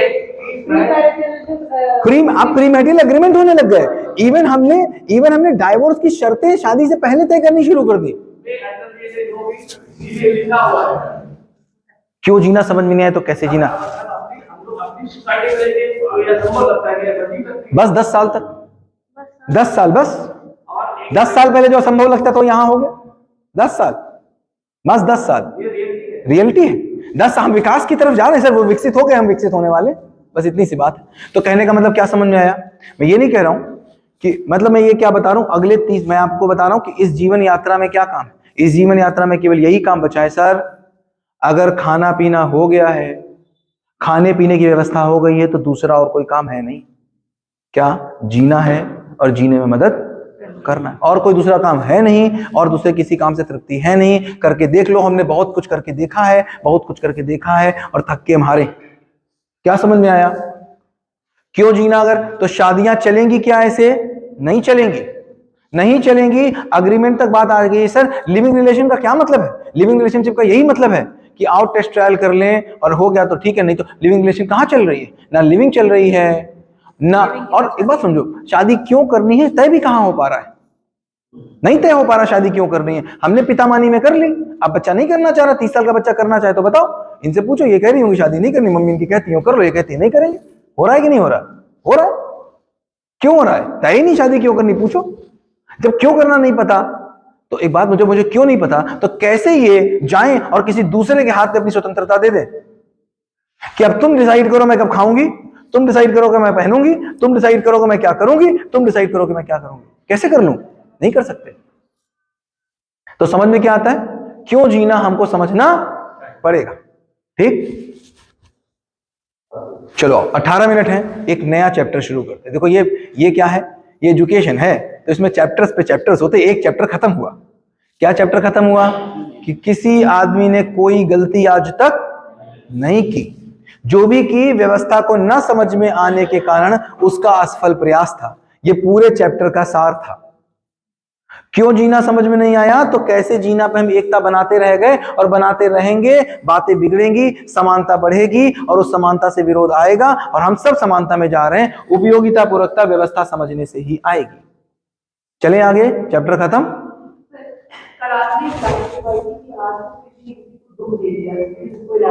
दुख कहां दिया? सुख लेने का प्रयास किया, उस प्रयास में जो कुछ हो गया उसको आप दुख बोलते हैं। उसने सुख का प्रयास किया, असफल प्रयास किया, उसके फलन को आप दुख बोल दो, दर्द बोल दो, चाहे जो बोलो।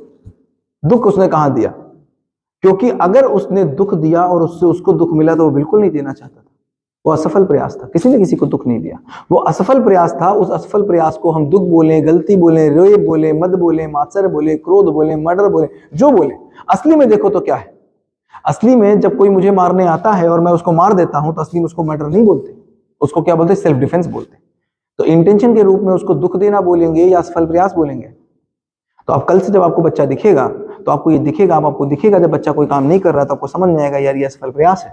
अब तुरंत आप इस बात पे लग जाओगे कि यार इस असफल प्रयास को कैसे रोके। तो हम लोग बस 7 दिन और है। इस 7 दिन के बाद जो बात निकल के आएगी, देखो सबसे पहले इसीलिए पीजीटीज के साथ शुरू हुआ, क्योंकि नर्सरी वाले अभी हम ये भी सीखेंगे कि बच्चा सीखता कैसे है, ये भी सीखेंगे बच्चा सीखता कैसे है। उस क्रम में आपको समझ में आएगा क्यों पहले आपको चुना, क्यों पहले आपको चुना।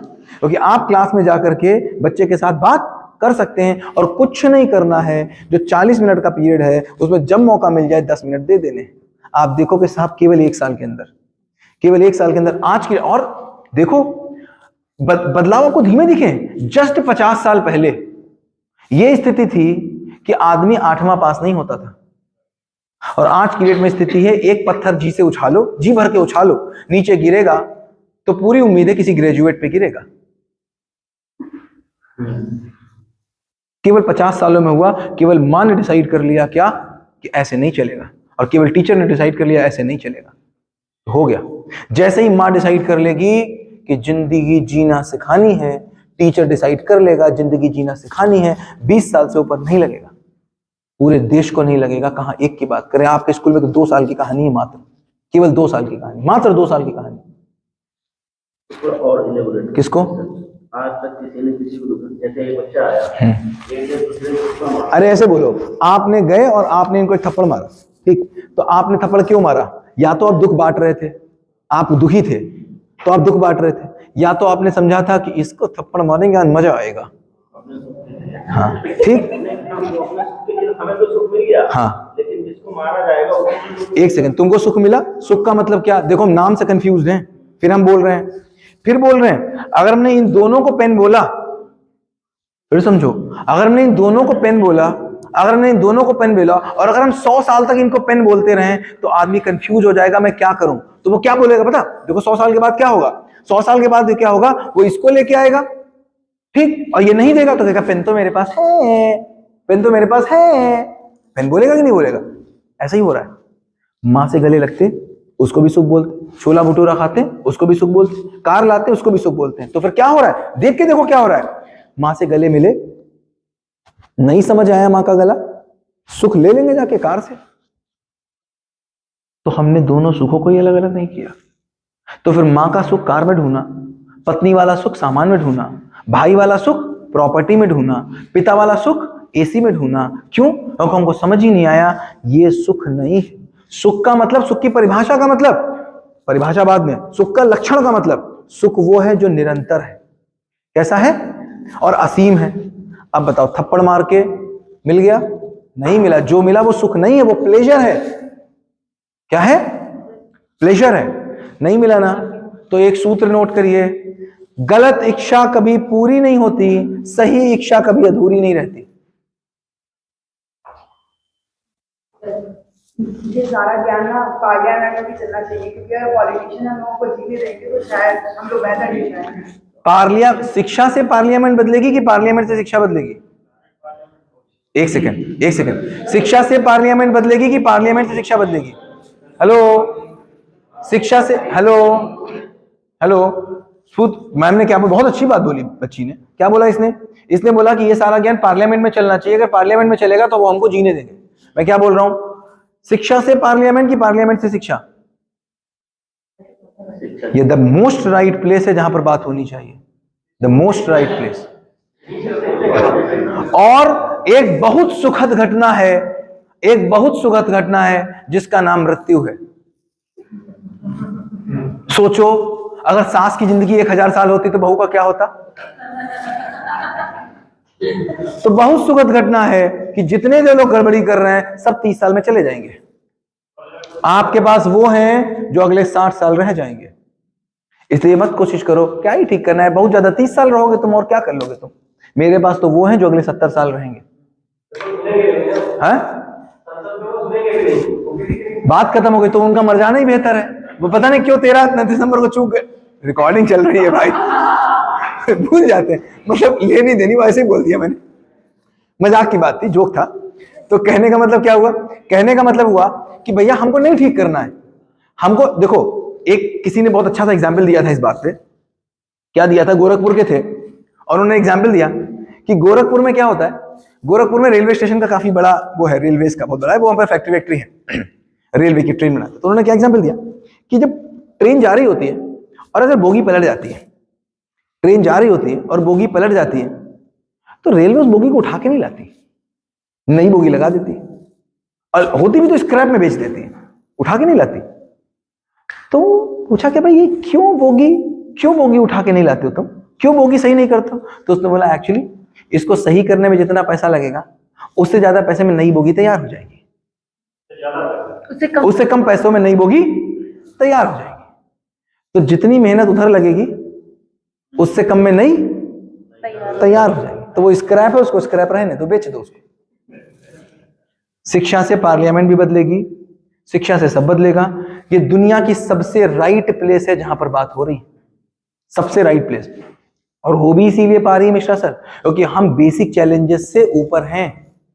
हमको यहाँ ये चैलेंज नहीं है कि पढ़ाना कैसे है, हमारा पढ़ाना कैसे तय हो चुका है, लगभग वो व्यवस्थाएं तय हो चुकी हैं, बच्चे की ढूंढने की हमको समस्या नहीं है, बेसिक समस्याओं से मुक्त हैं। हम जब किसी स्कूल में जाते हैं और ये बात करने के लिए पहुंचते हैं तो वहां पता मैनेजमेंट क्या पूछता है, मैंने पूछता है बच्चे कैसे आएंगे ये बता दो, ऐड कैसे करेंगे ये बता दो, टीचर बोलते ये, अरे मतलब बहुत बेसिक बातें होती हैं। यहाँ पर हम उन सब बातों से मुक्त हैं पारुल। यहाँ पर हमको ये बात नहीं करनी कि क्लास 7 में क्या करना है, बिल्कुल सब तय है। तो यहाँ पर ये बात निकल के आ रही है क्यों करना है। और सही इच्छा कभी अधूरी नहीं रहती। हाँ, तो इसमें सही इच्छा कभी पूरी नहीं होती, इसको हम आगे समझाएंगे, वो हम आगे समझाएंगे क्योंकि सही इच्छा ही नहीं पता तो पता कैसे चलेगी। गलत इच्छा का मतलब क्या हुआ, गलत इच्छा का मतलब हुआ सही इच्छा अभी पता ही नहीं है, गलत इच्छा का मतलब बता देते हैं। गलत इच्छा का मतलब है इसको इधर से पाने का प्रयास करना। जिंदा रहने का सामान से जीवन जीने की अपेक्षा ही गलत इच्छा है और वो पूरी कभी हो नहीं सकती। अब तुमने क्या किया, सुख लेने की चाह थी, थप्पड़ मारा, पूरी हो सकती है, बात खत्म। गलत इच्छा पूरी होगी नहीं होगी। अब बताओ, गलत इच्छा मतलब इसी के प्रयास में जिंदा रहने का सामान जीने के काम नहीं आता, जिंदा रहने का सामान जीने के काम में प्रयास करने की इच्छा ही गलत इच्छा है, उसी इच्छा में ये सब निकल के आता है। तो सूत्र क्या तय हुआ था, जिंदा रहने का सामान जीने के काम नहीं आता और उसको प्रयोग करने की इच्छा ही गलत इच्छा है। मैं भी वही कर रहा हूं, ट्रंप भी वही कर रहे हैं, रेपिस्ट भी वही कर रहा है। अब मुझे बताओ, नंबर लाइन पे कोई -1 पे खड़ा है, कोई -100 पे खड़ा है, माइनस में कितने, सब डायरेक्शन तो भाई बात खत्म। कोई -1 चला, कोई -50 चला, बात खत्म। तो क्या किसको गलत बोले, क्या किसको बोले। गलत इच्छा का फलन ये है, गलत का परिणाम ये गलत इच्छा नहीं है, इनका रिजल्ट ये। गलत इच्छा का मतलब जिंदा रहने का सामान जीने के काम करना। तो जिंदा रहने का सामान जीने के काम जब व्यक्ति के रूप में किया तो फिर अब इन्होंने थप्पड़ मारा तो क्या था, वो मद था या मत्सर्य था। इनने कहा सुखी होना है, कैसे होना, मत्सर्य से होना है। एक मच्छर मार दिया, मतलब तब गले पे मार दिया। तो ये सही इच्छा थी गलत इच्छा थी, गलत इच्छा कभी पूरी नहीं होती, सही इच्छा कभी अधूरी नहीं रहती की बात है, उसको आगे समझ लेंगे। ठीक है, अगला चैप्टर खोलते हैं। 8 मिनट मेरे पास बचे, आप लेट आए होंगे, मैं टाइम पे छोड़ दूंगा।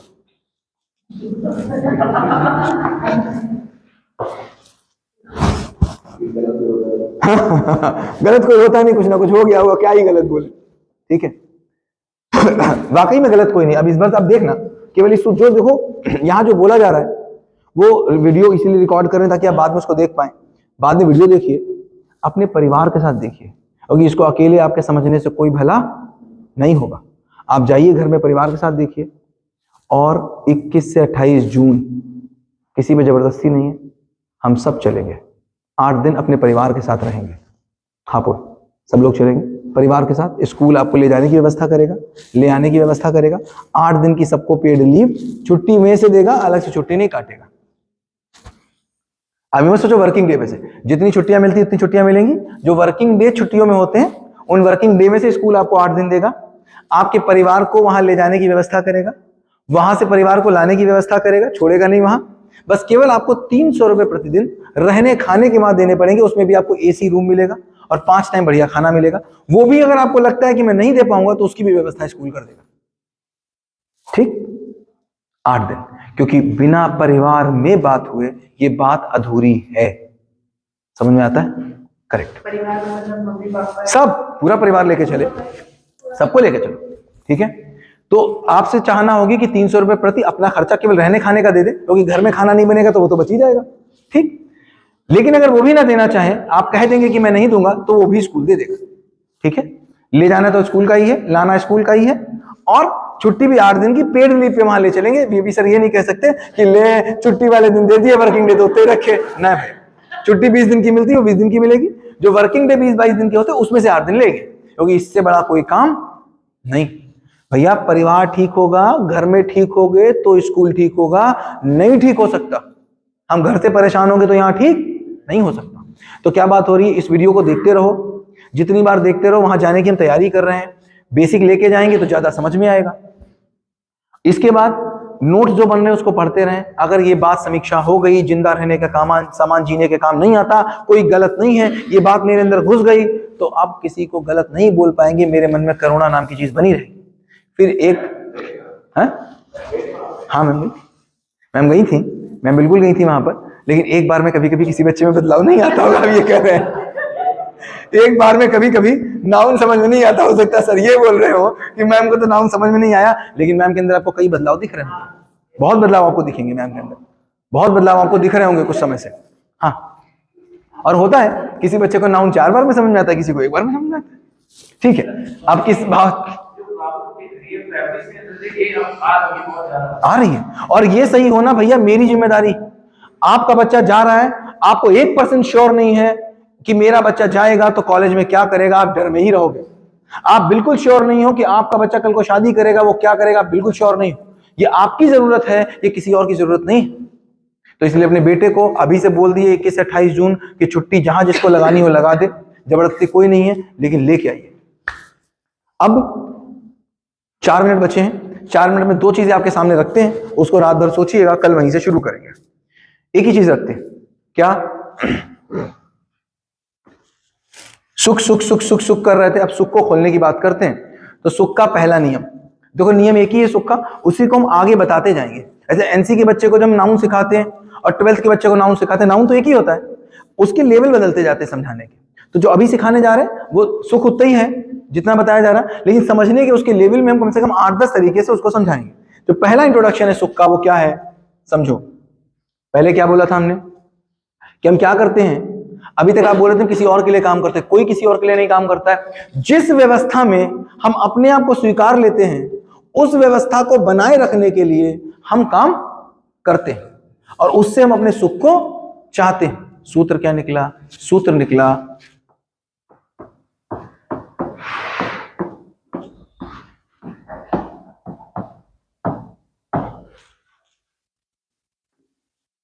क्या निकला, स्वीकृति बराबर सुख,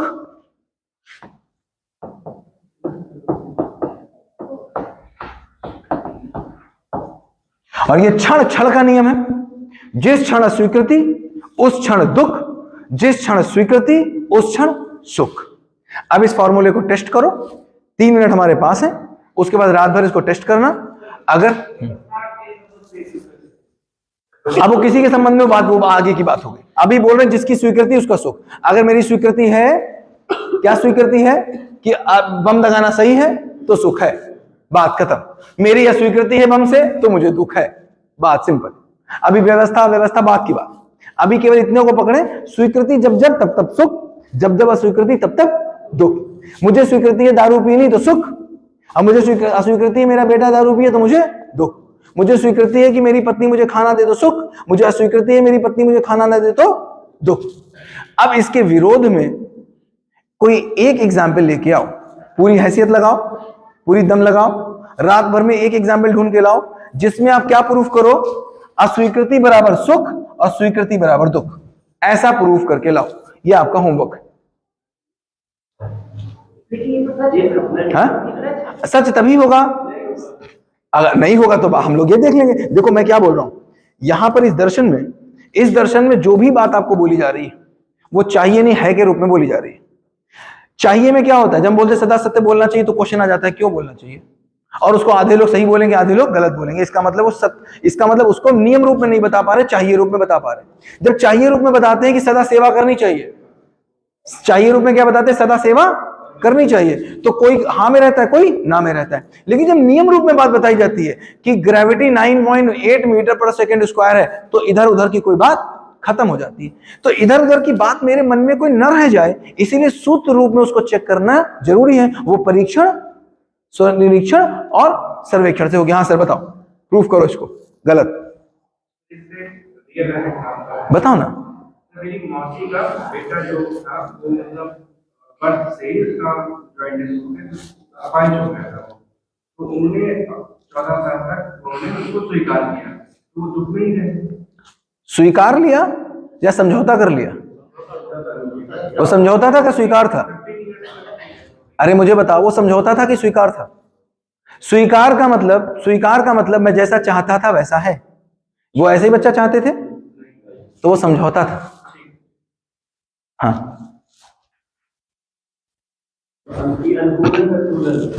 हाँ हाँ, अनुकूल है प्रतिकूल। हाँ, इसको चेक कर लेते हैं। 8 बज गया शाम, चलते हैं, बाय बाय, गुड नाइट। और इसको चेक करना, स्वीकृति बराबर सुख, अस्वीकृति बराबर दुख। इसके आगे कल हम लोग बात करेंगे।